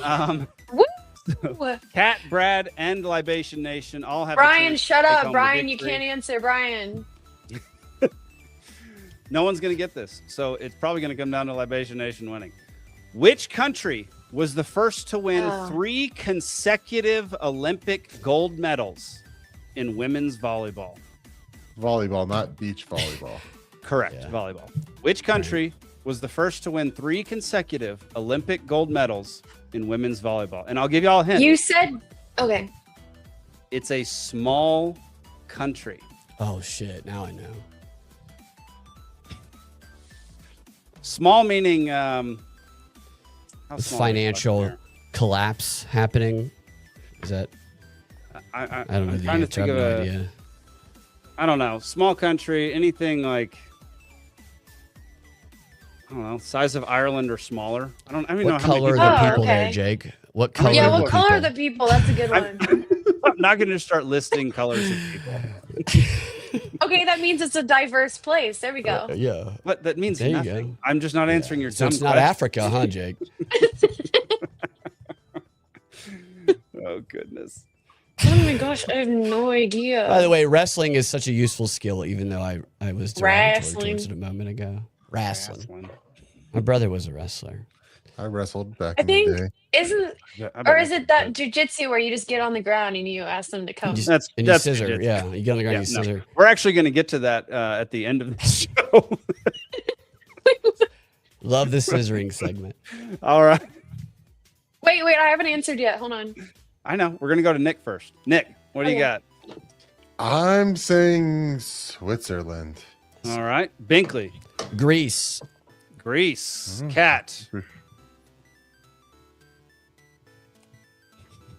Cat, you have 3 seconds. It's an Asian country. I'm gonna say Japan, but that's bigger than Ireland, isn't it? I don't know. I don't know how many people are in these daggum Yeah. countries. The audience has yet to answer. I will take their answer if they if it shows No, up in the the next 15 no. seconds. Is Then it I get Omaha? extra time again? then. Is it- I'm gonna say No, Portugal. they're not getting extra time. There's a delay. Portugal. Interesting You already guess. said Stay Japan. silent. You're wrong No, either way. no, The no, answer Cuba. is Oh my Cuba. god! That's crazy. Wait, you got it right? No, Oh I mean, I my did the God. first time. I just I'm just randomly gonna- said Cuba right I'm before just you gonna put bump you up that half a out. point for just saying that. That was amazing. That's funny. That was amazing. All right, so That's crazy. Cuba. Cuba. I guess it makes sense. I'm they're not a used to beach- coming they're in a last. beach nation. Yeah, I know, Nick. Nick, this is a new. This hurts a I am, little Nick. bit. That's where I live. This hurts a little bit. All right, y'all. This is our most competitive game of trivia. Nick bringing up the rear with 7. Cat and Brad tied for 9. And We got big Libation brains. Nation takes home the title. Let's see. They said their answer was Little St. James and Yeah, Sweden. Epstein Island is where it originated. Obviously. And then Epstein Island and Omaha. were Yeah. lines, too. It started in that blue and white cube-shaped pyramid that he did whatever in. Yeah. Well, congrats to the audience.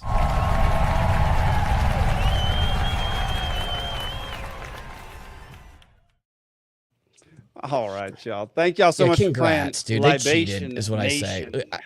I declare I need an audit done on the audiences. Well, they whine about it being rigged and then they win. So Yeah, I mean, Exactly, dude. Yeah, they do whine about it being rigged quite a bit, and then they end up Like a winning quite a Bunch bit. of Democrats.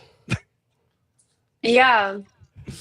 Okay. Brian's Actually- the biggest Democrat of them all. Yeah. Yep. No, I believe that. I believe that. That I makes. don't know a whole lot Brian, of but it sense sounds to me. right. You've probably met him at one of the libertarian conventions down there in Georgia. He's the best. He was at the Great Create and you were there. That's how I know you're not AI. Because you were there. You were going off. I was. You had your whole I was you had a going whole off. stand-up set. Like that, I know. that's what it It was was. the wrong crowd. It was definitely the wrong crowd. I was laughing. We were laughing. Everybody was laughing. All right, it was y'all. as bad as what was his name? He was always in the audience before and got up there and just like Oh, the poor original Mac Great Carter. Mac. Yeah, I miss that dude.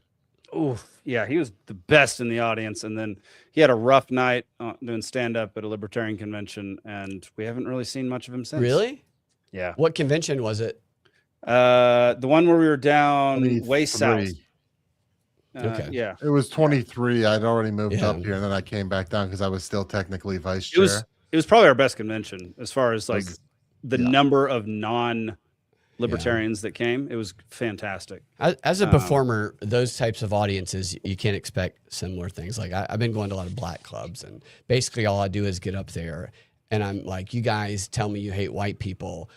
You guys don't hate white people. You're pussies. The LGBTQ plus rooms hate white people. You guys make fun of me, okay? They'll kill me over there. They will literally shoot me over there. You guys are just like, oh, white people are stupid. And I'm like, no, I go to Starbucks and don't tip. I'm dead. Zach, you didn't have to tell people that we actually invited Adam Nutter to that one too. Yeah, we did invite Adam Nutter to that one. Matt Carter opened That for was Adam Nutter. 2024. Adam was there. Adam was there. No, he was there the year before too. Okay. Yeah, he came 2 years in a row and performed the same routine 2 years in a row. We should have the next convention. We should have open mic. No, that would be. I'll host it. That's a great idea. Yeah, I'll totally why host were it. you at our convention? Do you live in Georgia? Yeah. What? Yes, he lives. You in were at Georgia. the state convention. It was so cool. We had a. He's not a libertarian. Yeah. No, I'm just I'm just associated with libertarians. I'm actually going to register. Zach gave me the idea a while ago because I wanted to run for governor just to promote my podcast, like all the people who ran for libertarian in 2024 did. Like that's the only reason all these people ran is to promote their podcast. And so I'm like, why am I moderating this? I should be running and doing the same shit they're doing because they're all full of shit. I did not promote this podcast. I would help you. I'm going to register as a Democrat and run against John Ossoff. Oh. No, because it's the most attention. And my whole campaign is going to be like, I'm not a Democrat. I don't want you to vote for me. I want you to listen to my podcast. And by the way, John Ossoff is a fraud, and here's the truth about him. That's my whole thing. He's a fraud? Oh, yeah. You know, people don't care about that because he's like attractive. That's all they care about. Well, also, he talks like he's. Look at the like, guy right here, though. I'm going to Look how mimic attractive his Obama. face is. No, I'm saying, but they don't care that he's a fraud because he's I a will very smack attractive him man. all day, dude. I will look Let me see smack that. Let Ossoff. me see it. I'll talk like I'm black. Like he goes to Decatur and he's like, "Hey, what's up, y'all? What y'all trying to do here down here in Decatur, yo?" I'm just like, "What is this dude who grew up in a wealthy family whose dad trained CIA agents and has a yacht he rides around the South China Sea?" Yeah. Acting like he can connect to the black man and woman. I can connect to the black man and woman as a Democrat running for Senate. I am a black woman, and I would like for you to vote for me as a black woman. That's going to be my whole campaign. You have to do this. I am going to do this. I would love to. Absolutely. I'm absolutely going to do this. I have a bunch of people on board with it. Campaign trail, for sure. We're going to make ads here in the studio. And God, I'll be you will never see a more powerful black female campaign for senator ever. I believe it. You'll wipe Stacey Abrams off the map. That's for sure. I'll be like John Ossoff sexually assaulted me with Stacey Abrams on his dad's boat. So, by the way, she's 7'6", Stacey Abrams. There's like 12 Democrat staffers that live inside her vagina. We're ending the show. That. I just went all the way. Clip that. Somebody clip that. We're not ending the show yet. We have a bunch more segments to cover. Oh, shit. So, Binkley, hush your mouth. Wait, how longer is this? Because I know that sometimes y'all go for 4 hours. No, we go for 4 hours when we're talking about 9/11. We got about minutes. Yeah, but I have something I want to talk about, and that's going to take it to 4 That's hours. what guest gripes I know, is but for. it's going to take it to 4 hours. I don't know if I can do 4 hours. You're not going to You'll be do fine. 4 hours. I'm going to cut you off. You see the section right there that says No, guest this gripes. is so important what I have to talk about. You don't even know what I have to talk about. Do you see guest gripes? That's your section. I see it, and it's like, and now we have to talk euthanasia. If somebody wants to kill himself, let them. Period. End of section. Which, That as is a not- female that's running not for what Senate, I would euthanasia help you is. express that view here in Georgia. That's not what euthanasia is. But thank you. Killing yourself? No. Okay, a doctor assisted killing yourself. There we go. Is that better? Right. Yes, but we're covering a specific story. So can I get to the specific story? Yeah. Hell Guess yeah. who's trying to take over the show? Yeah. Hell yeah. Let's get the fireworks rolling. All right. Distraught family blasts Canada for euthanizing their son, 26, who suffered from seasonal depression. Yeah. Be better parents. I mean, that probably would have helped. But He's 26. He's 26. He suffers from seasonal depression, and using their MAID program, Medical Assistance in Dying, they allowed him to kill himself with doctor's help at age 26 for something he was blind, but that is not a death sentence by any means these days. Right. Plenty of people get around just fine being blind. Helen Keller didn't off herself. No. Helen Keller didn't exist. She wasn't. That's She true. wasn't blind or deaf. That is true. Yeah, I'm not right, convinced she yeah. was alive either. Yeah. But so we've talked about this topic on the show a bunch of times, and one other thing that recently happened is New York Governor Kathy Hochul signs Medical Aid in Dying Act, making New York the 13th state in the U.S. to authorize human euthanasia for terminally ill adults, effective August 15th of last year. I think Canada's also looking to legalize euthanasia on babies that are deformed or have. So they are. They're That's been ugly. proposed. Yeah. Look, ugly babies. We've talked about this topic before, and if you've seen those episodes, you know my stance. But my God, I think it was, what did we found out the number? It was like 20% of deaths in Canada over the past 3 years were assisted suicide. Jesus. No way. It's a massive number. The number is massive. absurd. 20% is a lot. It's a huge number. I cannot remember if it was exactly 20%, but it was substantially larger than what you would think it would be. And cold weather sucks. But it's even down to the fact that the health system there is so inefficient and socialized that it'll be and weeks in order to disempowering. get, also, I don't mean to interrupt. Disempowering. Yeah. It'll be months to get treatment for cancer or anything like that, and they go, but you can just kill yourself. Yep.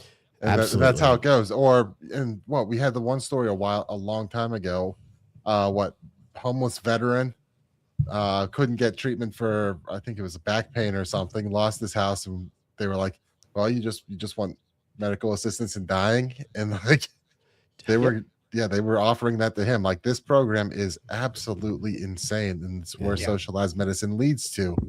Yes. And that's kind of the point I'm making. And this story just came across my feed, and I wasn't going to spend hours on it, Kat, but I found it to be a really good example of why, I mean, exactly what Nick's saying, why socialized medicine ends up in a horrid place, what I would consider a very immoral and unethical place, where rather than doctors doing what they swear to do when they become a doctor, they instead say, okay, well, rather than me doing my freaking job, which is to try to heal you, why don't I just make it so my life is easier and your life goes away? That's where socialized medicine ends up, because there's no incentive for these doctors to actually do their job well. And there's not a good system for these patients to actually get the treatment and the care that they need and deserve. And this is happening a staggering amount in Canada, and now it's trickling over into the US. And I find it repulsive and extremely depressing. And it's something that I talk about whenever something like this pops up, because I think it's important to do so. And to further go down that, it's not just the incentives on the doctors, but when the government's funding the healthcare system, now it's, okay, is this person's life, or basically they got to do an assessment on you as tax cattle at that point. Yes. Is what we're going to spend on you now going to result in more money coming into us than we're going to spend over the course of the rest of your life? Or are we just going to waste resources on you that we can spend elsewhere? And then they go, well, and then it's the incentive of, well, we're backed up here and it's going to cost a lot. So how about this easy, cheap alternative that solves the problem once and for all? Yep. 100%. If you're a drain on the system, they're going to far more likely suggest to you the assisted suicide route very quickly. Kat, what's up? So would there be a difference with like a more privatized, like you're paying for your own services? If you can't afford it, would there not be kind of like the same thing where if you can't pay for it, they won't treat you, and then it'll be like the same type of conclusion? What do you mean? Can you explain that a little further? If you can't pay for the services that you need in order to stay alive, what would they do instead? In Canada, they would offer the assisted suicide right then. Like I'm not talking about in Canada, like in a socialistic, like if it was where you have to pay for your own. Well, I mean, it depends on the country. Like socialism leads different places. Like it ultimately leads to the same place in the very end, but like there's different routes to get there, and none of them are very good. So like it depends on what system has been set up, the incentives and things like that. So I don't. In that particular scenario, I think it would entirely depend on the exact situation that you're talking about and where they are. But I don't think so for me, I don't believe in suicide, period. I think the idea of suicide means that I understand that people get sick in the mind and that it happens and people kill themselves, and that it's tragic and that's not what I want. I don't want it to be encouraged or incentivized to go that direction, because the idea of suicide means that there is no hope for you. And there's not a time in life where there's no hope for the person 100%. Who is suffering. And hope is such a crucial thing, and removing hope and incentivizing people to remove their own hope kills them. A horrible thing to do. It kills it. So you guys, Jake, I've talked. My mom had a rare condition for 18 years. They told her she's going to die after 2 years, and these doctors says nothing we can do, and there's nothing they could do. Yeah. All that means is that we've reached the limit of their knowledge, not the limit of all the knowledge that exists or all the research that is being done. And in these circumstances, many people, they've trusted the authority of these doctors for their entire lives. And when something is happening to them that they don't understand, they go to these doctors who their life, they've been like, oh my God, I need to go see my doctor. And their doctor gives them a prognosis of doom. And that can be demoralizing. What do you do when the person that you have depended on for your health your entire life says, nothing's left, you're going to die soon? You can accept that and maybe take an option like this, or you can recognize that there are limitations to the knowledge of some of these doctors that give these prognoses, and you can go find others who are more open-minded and are doing so. In the U.S. anyway, there's research universities, hospitals, and then there's just your regular doctor. It's hard to be a doctor and also do research at the same time. Yes. Research universities, however, their whole thing is we want to find breakthroughs. And a lot of people don't even realize that if you've been given a prognosis of doom, that if you go to a research facility, you can look it up. I did it with my mom's condition. My dad also did it. And we found people who were actively seeking to find remedies for what she had. And they were more than willing to say, yeah, we think we can help you. And they did help in many instances. And so the idea that somebody has their own choice, absolutely. But also, if these choices are being made after they're being told that there's no chance left by doctors whose ego is being put above what's actually the reality, and that there's always an opportunity and hope that can be pursued, then I think that is the problem for me anyway. Dude, couldn't agree more. Yeah. I don't want to spend too long on this topic because apparently Cat has a 3-hour conversation for us here in a few minutes. So, like I said, we've talked about this many times before, and another story popped up, and I like to address it whenever something like that happens. So we're going to move on to the next one. It won't take very long. And Made is very much like this whole conversation is very much a topic we hit a lot. Yes. I mean, the whole thing with euthanasia, I feel like there's probably a split within the Libertarian Party, because I know some people probably believe, like, if you want to kill yourself, you should be able to kill yourself. You know what I mean? That's kind of like a liberty thing. If you want to do it, you should be able to do it. So my problem is with the assisted part. So like or the government incentivized, the encouraging, especially the government incentivized. But like the liberty part, like you are able to, like there's nobody stopping anybody from committing suicide ever. Like it's illegal. It's illegal. What does illegal have to do with anything? Right. Yeah. Put that dead body in jail. Yeah. But it's like you're going to spend the last bit of money. Your last thing you're going to spend money on is having somebody do something you can do yourself. Yeah. Yeah. Yeah. But if they give you a nice concoction of pills that makes you feel very good before you die. So good right before this happens. It's gonna be so good. All right. That was perfect segue. Moving on. We're gonna move on. I am not fucking drunk. Well, 19th or blue. Every pretty girl deserves to go to a ball. This is everything about it's a clam. I love it. I gotta be honest with you, I feel like I'm a little bit too drunk to stand up. On Wiedersehen, asshole. I'm drunk right now. All right, y'all. Welcome to Drunkard of the Week, the part of the show where we show somebody saying or doing something that can only be explained if they're drunk, but they're not. You can submit your own nominations each week through our Discord, which is free, or which is now free. It was not free 3 weeks ago, but now it is. You can join the Discord. Get in the Discord and come hang out. Come hang out in the Discord, Peaceful Seat Network. And you can also submit. I want to say really quick, aren't they requiring you to put your ID on Discord now? I don't know. I didn't if you're over 16, they are, I think. So if you want to, because they were trying to, a lot of people are planning some terrorist attacks on Discord. So I feel like they need to. I plan all my terrorist attacks on Signal, but that's just me. I do. Yeah. Hey, slow mail. I write letters. All right. Well, here's the drunkard of the week. Okay, I think there's a penalty. Are y'all hearing this noise? Yeah, it sounds like it's in slow motion. Why is it in slow motion? Oh, I just thought because he looked Muslim, he talked like that. Okay. Did you turn the Drunkard of the speed Week down is on a it? failure. Drunkard of the Week is a failure. Did you turn the speed down on Instagram? Is that what's going on? Yeah, it's on slow motion. This isn't on Instagram.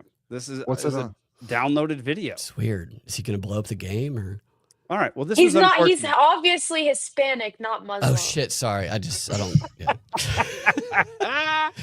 All right. Mistake. He could be He could be from the Balkans. Right. So, we don't know. No, that's a Hispanic man. Get him out of here. Get ice on the job. Goodness gracious. All right. Well, I don't know. I don't remember where I got the video. Drunkard of the Week is Jake. Drunkard of the Week is a failure. It was this dumb boyfriend who let his girlfriend narrate. No, it was Jake. It's Jake. Okay, I guess. I mean, I guess it probably is me since I messed this one up big time. So, damn. Somehow I messed that up. So apologies, everybody. You don't get a drunkard of the week. Let's move that clown face. But what did he do though? I'm interested. He let his girlfriend narrate what was happening on the football game during the football game. Jesus and Christ. It was one of the funniest and dumbest explanations of what's going on the field that I've ever heard in my life. Yeah. And he's just incredibly confused the whole time. So that was it. All right, we're moving on to our basically second to last topic. Cat, I know you've got a gripe. You wanted to say it on the Free Georgia podcast. I did. But you were talked out of it by an individual. What is your gripe? All right. So basically, we have a candidate that's running for U.S. House. Yep. In District 14, Marjorie Taylor Greene's spot. Yep. And I was sent the forum for the candidates where he and all the other candidates were speaking. Yep. And great clip out there, by the way. You said what? Great clip out there, by the way. Thank you. So as I was editing that clip, I realized, or I thought to myself, is National helping him at all? Has anyone from National reached out to Andrew? Yeah. And so I asked him, and I asked Brian. Brian said, I don't think so. Then I asked Andrew. He said, no, you can ask Sergio. And I was like, okay, I'm pretty sure if Andrew doesn't know if National has reached out to him, I don't think they've reached out. Yeah. So I got to thinking and I was like, okay, well, this is a national position. This is, the United States House of Representatives. And I was just wondering, and I talked about this to Brian, to Elizabeth, like anyone in the party that would listen to me. And eventually, like, Elizabeth was the one that told me not to talk about it on the podcast because she was like, this is for outreach, you know what I mean? We don't want to start problems, within the party. But I want to start problems because I think this was the perfect opportunity for us because I'm kind of all over the place. So District 14, rural Georgia. People value their individual rights, their property rights. Yep. They don't, they don't like the surveillance. We even had an individual on our podcast to talk about the government overreach and the ballot stuff, the election fraud and everything. So these people, they align with our values, and this would have been the perfect opportunity to construct a campaign. And this is not against Andrew at all. Every politician needs people under them that bring them up, that help them, craft what they have to say, their campaign, their messaging, and everything like that. And right now, he has a college student helping him. No one from Nashville at all to help him at all. And I was thinking, and I don't know why it took me until watching that forum to realize this, but as soon as Marjorie Taylor Greene stepped down, because she's a influential politician, people know her, and people all over the country are watching this election, and there's 18 candidates or something, a crazy amount of people are trying to get this seat. So for us not to, for someone from national not to come down, or at least try to vet candidates and assist us with this election, I thought was ridiculous. And you're preaching to the choir here. 100%. Dude, I know, and that's the thing. I'm saying everything everybody wants to hear, but it's why? Why aren't they hearing? Why do I've been in the party for what, a year now? So, a year. So that speaks to me. I remember when I first got to know Jake and Zach and everybody at the Libertarian Party before I moderated the debate in 2024, which was it was such a good time. But I remember we did a show because I watched all the debates, and one of the things I talked about with Jake, I think it was on Liberty Libations, it was look, I watched all these debates, and here's what I noticed. I noticed that specifically in this one, whenever this candidate was speaking, the camera was pointed at his crotch. Okay, I was watching his crotch talk the entire time. The audio, it was I had to bear down and say, I'm going to look at this guy's dick for 2 hours to understand his campaign points. And I mean, that's what you're looking for, right? Well, that's what some people are looking for. Some people, yeah. Some people in the party might be looking for that. But the whole point was libertarians are often oh, we don't need optics, screw optics. I'm well, optics are useful for a reason. Nobody thinks about all the problems in production with Democrats and Republicans because they're not as glaring as a cock shot for the entire debate that's happening. The reason it comes up in the libertarian is because that optics angle is not thought about to take away the things that could distract people. And we talked about let's make it look better. And, see if we can produce it in a way where there's not going to be, weird camera angles and stuff that take away from people's points. And to what you're saying, Kat, is absolutely, they should make it as easy as possible for someone running to get their message out without having to, jump through loops and use their own money to produce an ad that can get any kind of attention. That's what you have to do to be serious, really. Yeah. And oftentimes it's just nobody wants to read Rothbard, and you're not gonna be hey, you're not gonna do a campaign ads let me read some Rothbard to you. It's not gonna work. So yeah, dude, 100%. You're right about everything you just said. And Kat, I completely understand your frustrations. I joined the party in 2020. But it's not just, and this is not just any race though. If it was some random place in Idaho or random butt fuck nowhere where nobody knew this candidate, whatever. But this is something that people people know Marjorie Taylor Greene. Yep. She's very famous, very influential. So people are wondering who's going to take her place. And so we could have had a moment, because a lot of people got turned on to libertarianism because of Ron Paul. And he was talking to the people and making points that people believed in. And you were you know what? I want to be a libertarian because he's saying everything that I think. And so this could have been that moment where we had a candidate that said everything that, people, especially in that district, care about. And it could have been, and I'm not saying he national coming in would have guaranteed a win, but it would have guaranteed at least more of like a eyes and publicity. Kat, you're completely correct. Look, I could not agree more with you. So back in 2022 during the governor's race, it was Stacey Abrams versus Brian Kemp, and beautiful woman. And it was your sister. It was the race that people were watching that year. There was no other governor race. There was no other election that was happening that people were looking at more than that one, because Georgia was a swing state at that point. And so it was a massive opportunity for the Libertarian Party to actually do something and get some press. And people worked on Shane Hazel's campaign, actually doing media work and promoting his stuff. Like within the state, or like from you? It was Jake. It was all Jake. It was all me. Jake. Absolutely. We got the only press that I didn't get out there, and that was gotten out there because of a debate, was from PBS. It was their debate where they host all of the candidates for every race, state race. And he got the most amount of press from that. But every single other bit of press that he got that year was because I took all the time out of my schedule to go follow Shane around and film everything that he did. Yep. And other than he's that, a great candidate too. Like he was a great candidate. He would have been a phenomenal candidate to step in for Marjorie Taylor Greene.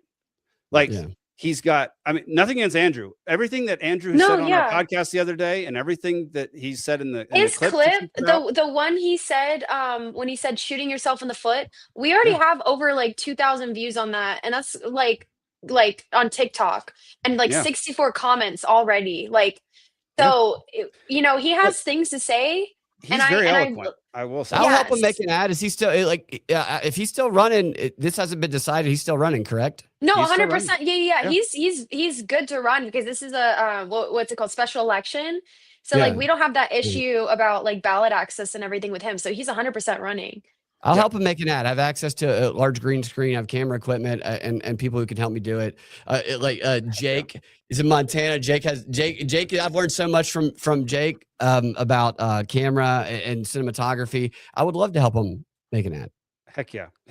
He's some of the way he phrased things on our show the other day was incredibly well put. And he's very thoughtful with his words, which most people these days are not. And so I very much enjoy some of the things that he says. And not all libertarians are going to agree with me, because he takes some stances that are not my cup of tea.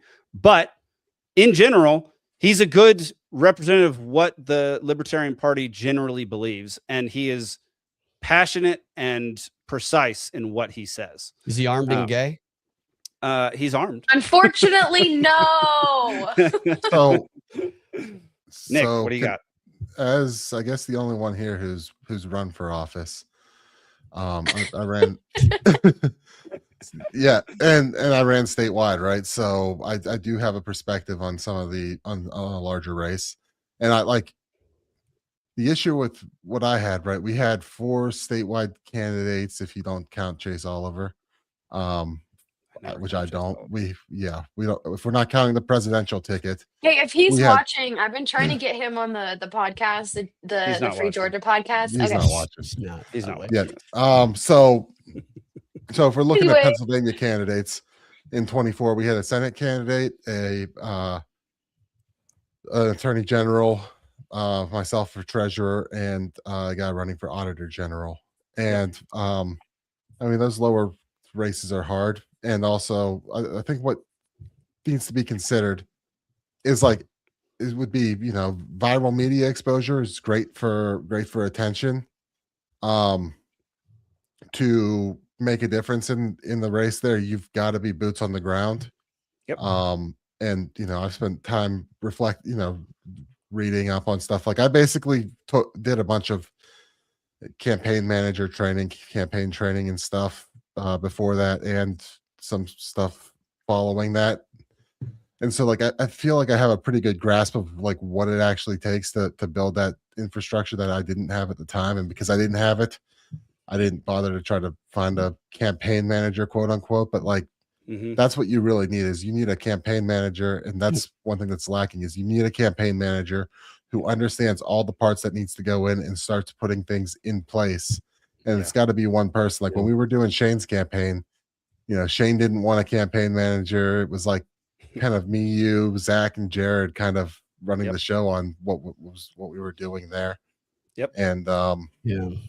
So yeah, and Sergio's it's his campaign manager, and obviously, like, I think he's like capable and he knows a lot, and he's like he cares about like the party and everything. But he is only 23 years old. This is a national campaign, and he's doing it by himself. So yeah, and that's what the problem. So he's comes the is, administrator. He's doing all the stuff that other campaigns have like 18 people doing the jobs of. Yeah. Yes. And in like even on there's a book I have. I thought I might have had it on the desk here. I don't. But it kind of breaks down even on if you're talking like a regular local election, you've got to have breaks down kind of like, hey, your team should consist of this. And now for a local election, that's a lot lower of a bar. But yeah. You're talking about people who have funding, like big funding to be paying people. You're talking about getting enough brand recognition to have people boots on the ground knocking doors, or at the very least standing at polling places. Like I had I looked at the precinct by precinct breakdown of, at least in my county, how I did. And basically on election day in my county, I was at my local polling place most of the day talking to people, and I could see a significant jump just there on that. And then like my dad was at his polling place, and then, that's real small. It's a pretty small polling place. And I mean, like, I think I pulled like 20% there. Yeah. Like it can be that big of a drastic thing, just having someone there who knows the candidate and can talk to people. So there's a lot of like resource issues. And one big thing about Georgia, and that hurts in a lot of ways, is not having partisan registration. Like that's kind of part of what I've been trying to do here, is figure out, like my county here, because we have partisan registration, I probably have 1,200 people registered libertarian in my county. Yeah. And we have, 4 or 5 of us who are active, right? It's people who are active. So it's finding the engagement, finding the resources. I mean, you can only push volunteers so much. And that's why, call campaigns, text campaigns. If you're, National has voter gravity, there's a lot of great tools there that aren't being pushed. Well, the thing that I'm complaining about is that National should have been the one contacting us.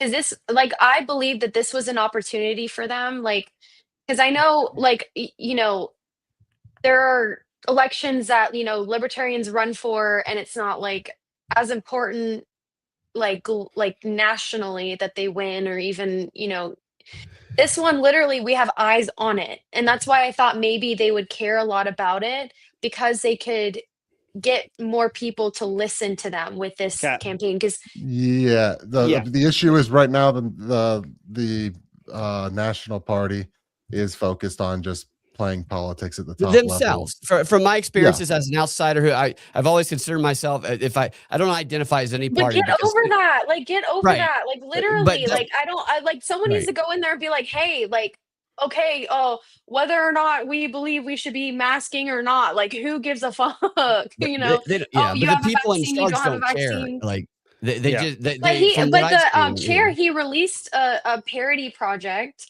that's supposed to, get more people engaged. And this would be an opportunity to get more people engaged. Like, if you're gonna put an email out there talking about how you want people to be more engaged with the party, and then right now you're caring about internal stuff, that kind of goes against thing that you're. I agree with you. I share your frustration. I'm sorry, I've had 4 of these. Yeah, I'm sorry, I'm screaming. So I hear myself. You're not wrong on any of that. So it's the people in power. They're pursuing more followers on X. They're edgelords. Binkley, it's not just that. It's the politics within the National Party. The executive committee of the National Party is huge, and they don't get along. So look, the Libertarian Party in general, especially national, has a massive problem.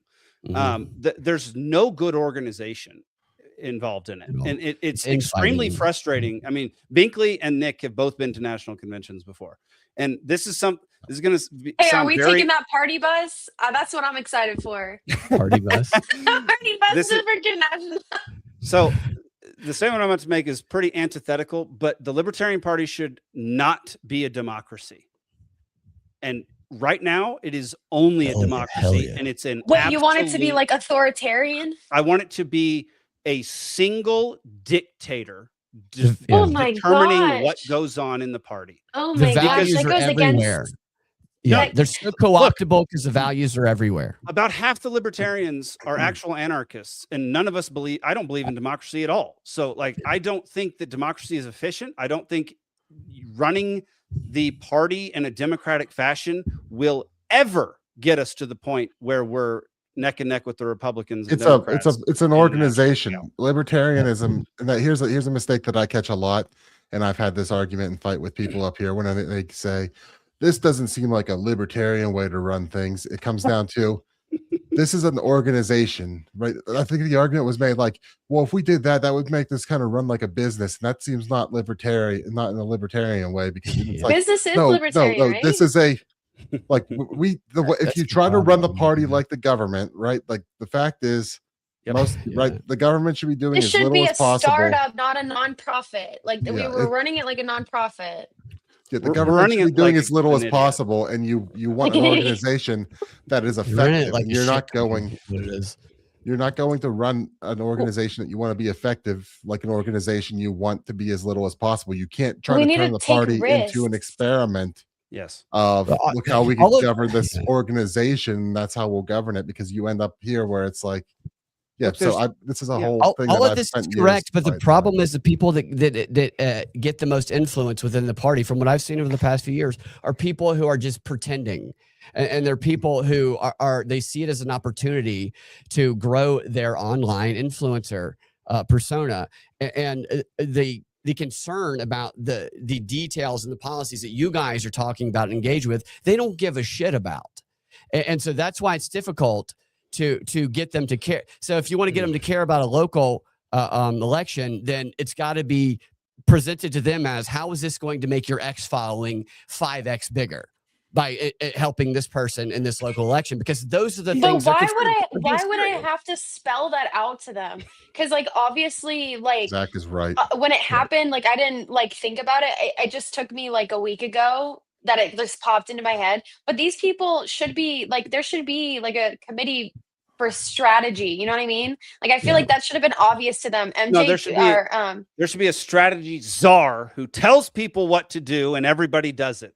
No committee for vetting people. Also, fuck your committees. Well, you know what Brian told me today? He said we got to bring back the tar and feather committee.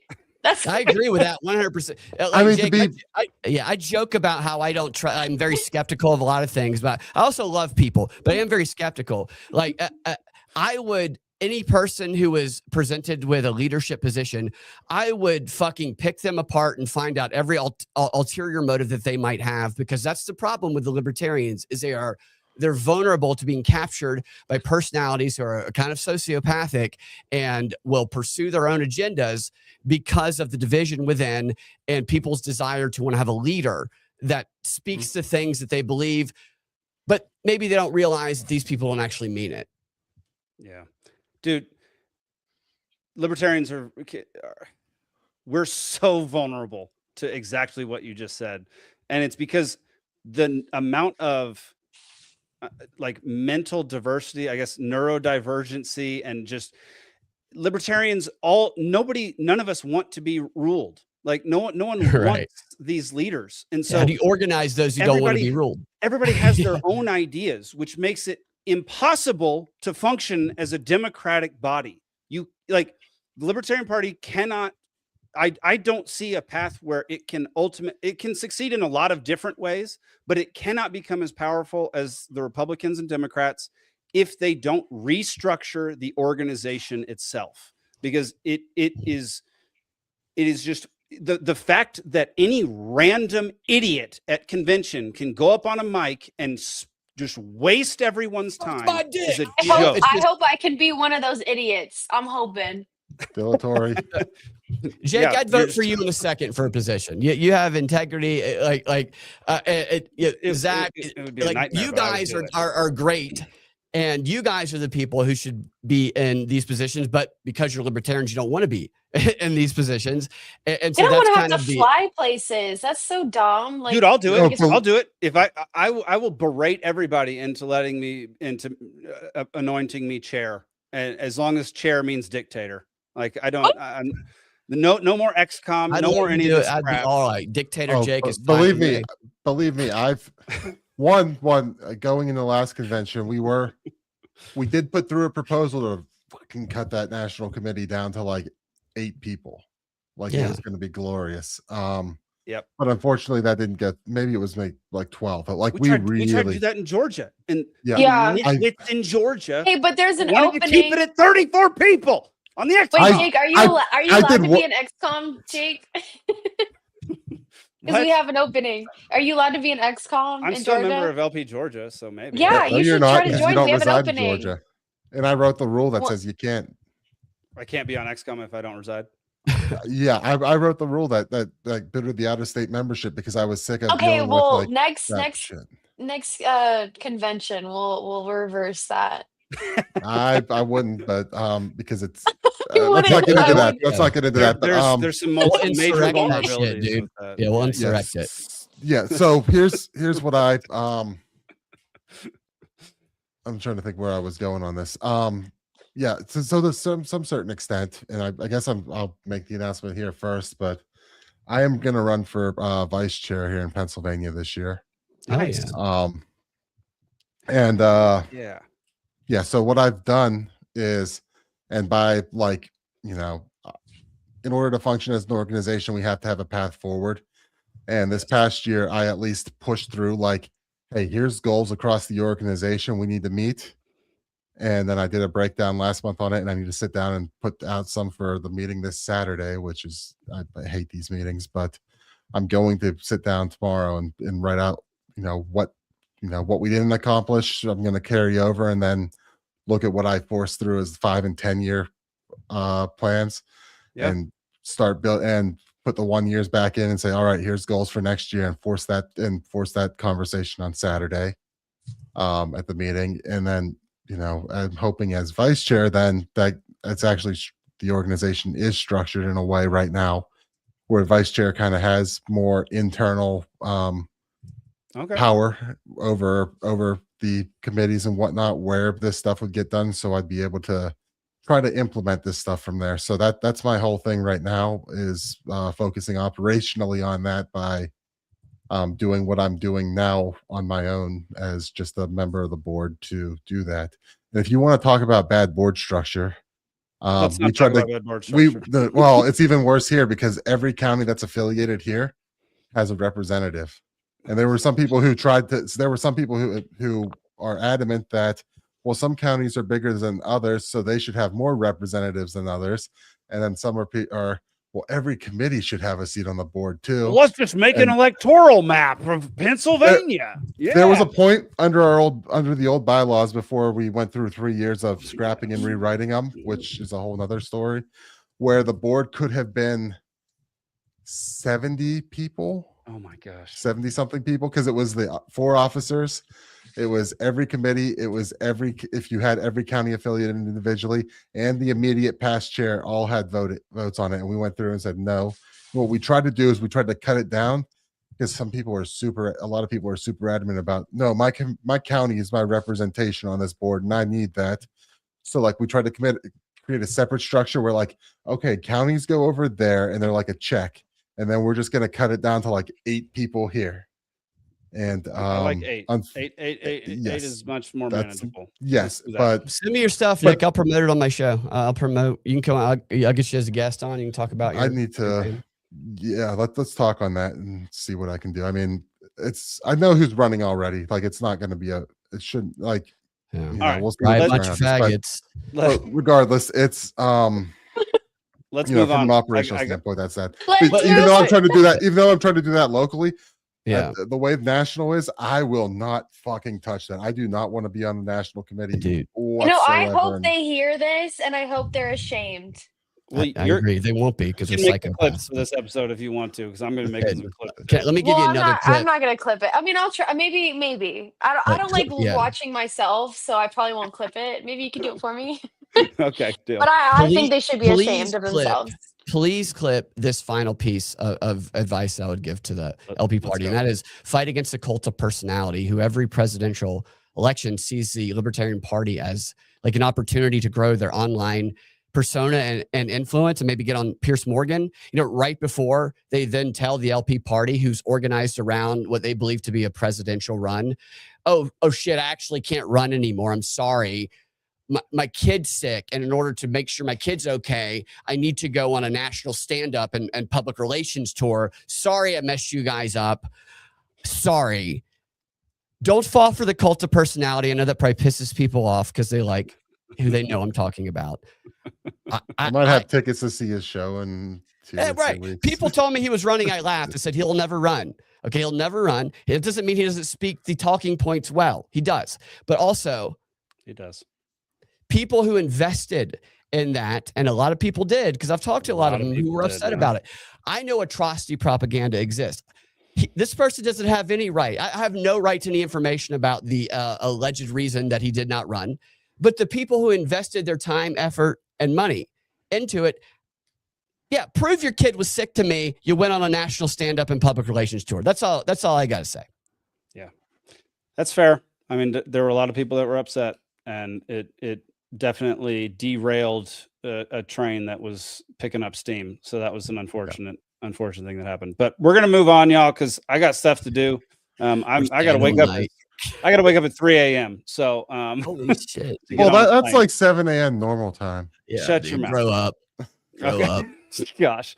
All right. Before we hit our last topic, y'all head on over to peacefulseed.network. We're about to launch an app.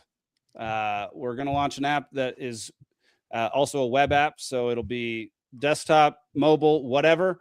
You'll be able to join the Dollar Media Club. There is Edmund just lounging away, tired, knocked out. Look at that guy. What a beautiful pup. He's so content. I don't know if you can see her. She's hanging out right there. Oh, yeah. Yeah, very similar situation.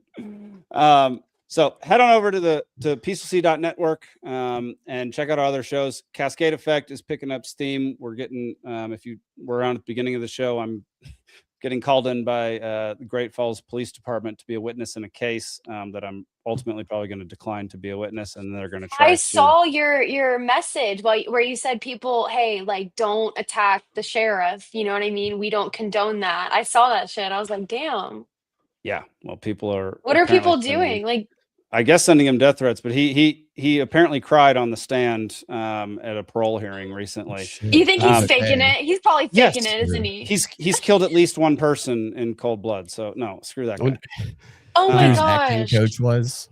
His acting coach was probably the send him to district attorney. freaking He's Erica even better. Kirk. I swear, don't even get me started on that chick. God, we agree on so much. We would argue about Erica Kirk and Candace all night long. Can I be on your podcast? I swear, because I 100%. Yeah, it'd be fun. I will tune in for that for sure.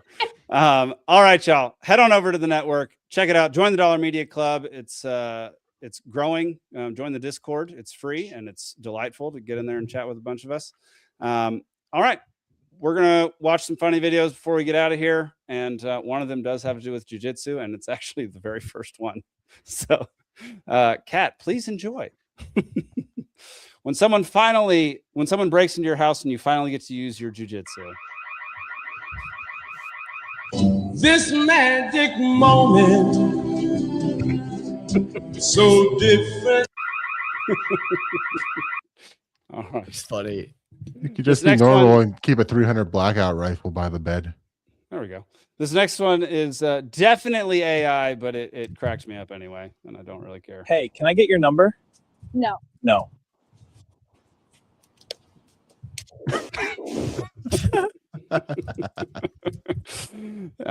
Yeah. All right. This next one is not AI, so enjoy. Headgum. I hate how Instagram this side pops out like that now. It pisses me off. Yeah. Yeah, whatever. What did you just say? Plants are actually farming us by giving us oxygen and water. Absolutely. So we die, and then they just eat our bodies. I don't need answers. I don't disagree with So that at all.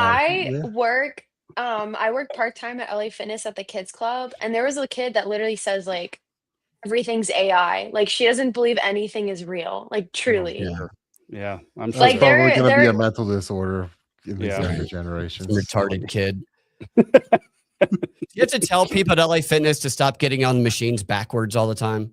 I'm just in the I'm worried about the kids. I don't care about what people are doing. That's fair. All right, this is a Workout. representation of germs when you drop food on the floor. Whoa, whoa, whoa, whoa, whoa, whoa, whoa, whoa, whoa. Here we go. 1, 2, oh shit! 3, Oh my God! What is this rule, bro? Why do we do this? We look like idiots. Hey man, enjoy that fucking movie. Yeah, I'm on the toothbrush. Yep, that's how it works. That's true. That's proven. All right, final one of the night. This will hit home with all the libertarians and conspiracy theorists. So enjoy. The book I read is called 1984. It's about a guy who thinks the government is lying to him. Spoiler, he's right. There are cameras everywhere. There's Jeffrey Epstein right there. We found the first video. Oh, goodness gracious. Jake, I shared a video in the private chat. I don't know if you have time to play it, but it's Trump earlier. He complimenting and then kind of negging a very good looking guy. Let's no play it. homoing a guy. Let's do it. Let's do it. Let me get it up here. All right, here you go. All right, here he is. Always nice to be young and handsome. Sorry. Doesn't mean we have to like you. I don't like young, handsome men. Women, it's I like. Men know how to have any interest. Goodness gracious. That's perfect. That's just so perfect. He's like, he's a good looking guy, but yeah, I don't like dicks. Okay, I like breast. Man, it's wild. He can't even help himself. It's perfect. All right, y'all. Binkley, what show do? You do multiple shows. Listen. Propaganda Report is my main show, and Propaganda Fight's my website, youtube.com/Brad Binkley, rumble.com/The Prop Report. You can find the Propaganda Report podcast on any podcast listing app of your choice. And at Freedom Act Radio on X is where there's a link in my bio. No feet pics, but you can find all my shows in that link. And I do a subscriber-only show with Sam Tripoli and Austin Picard on Patreon, patreon.com/Propaganda Report, and propreport.locals.com. I believe that covers it. Heck yeah. You can find his Rumble channel down in the description of the Thanks episode. for having me on. Heck yeah, man. You're always welcome. Kat, what's your show? Free Georgia podcast. There we go. Hosted with you. Hosted with me. Soon it'll be a solo show for you, and you will be interviewing all your guests on your own. Since you still live in Georgia and I live in Montana, I don't have any idea what's happening in Georgia at any given moment. Who knows? Fannie Willis, we're getting around. Let me say this before we go. You guys are the people who should be leading the Libertarian Party, not these clowns who are grifters. You guys, having gotten to meet y'all personally and meeting them also, you guys should be leading the party. Thanks, man. I definitely think it should be other people than what are currently running it and who have run it over the past 30, 50, 70 years. I think Libertarian Party could be an actual force for change, and I think it is failing repeatedly by trying to be like the system it is trying to change, and it pisses They got to me be off. they got to be like Restore Britain. Yeah, which Did you see that video? I saw the video. Millions of views. Yeah, no, we can talk about that a different week, but Can't stand the British. That's fair. That's a perfect way to end the show. Can't stand the British. Let's not be like them. All right, Kat, Brad, Nick, thank y'all so much for coming on the show. And y'all stick around after the credits, and we will chat for just a minute before I have to leave. So thank y'all for watching. We appreciate it. We'll see you next week on Liberty Libations. Peace.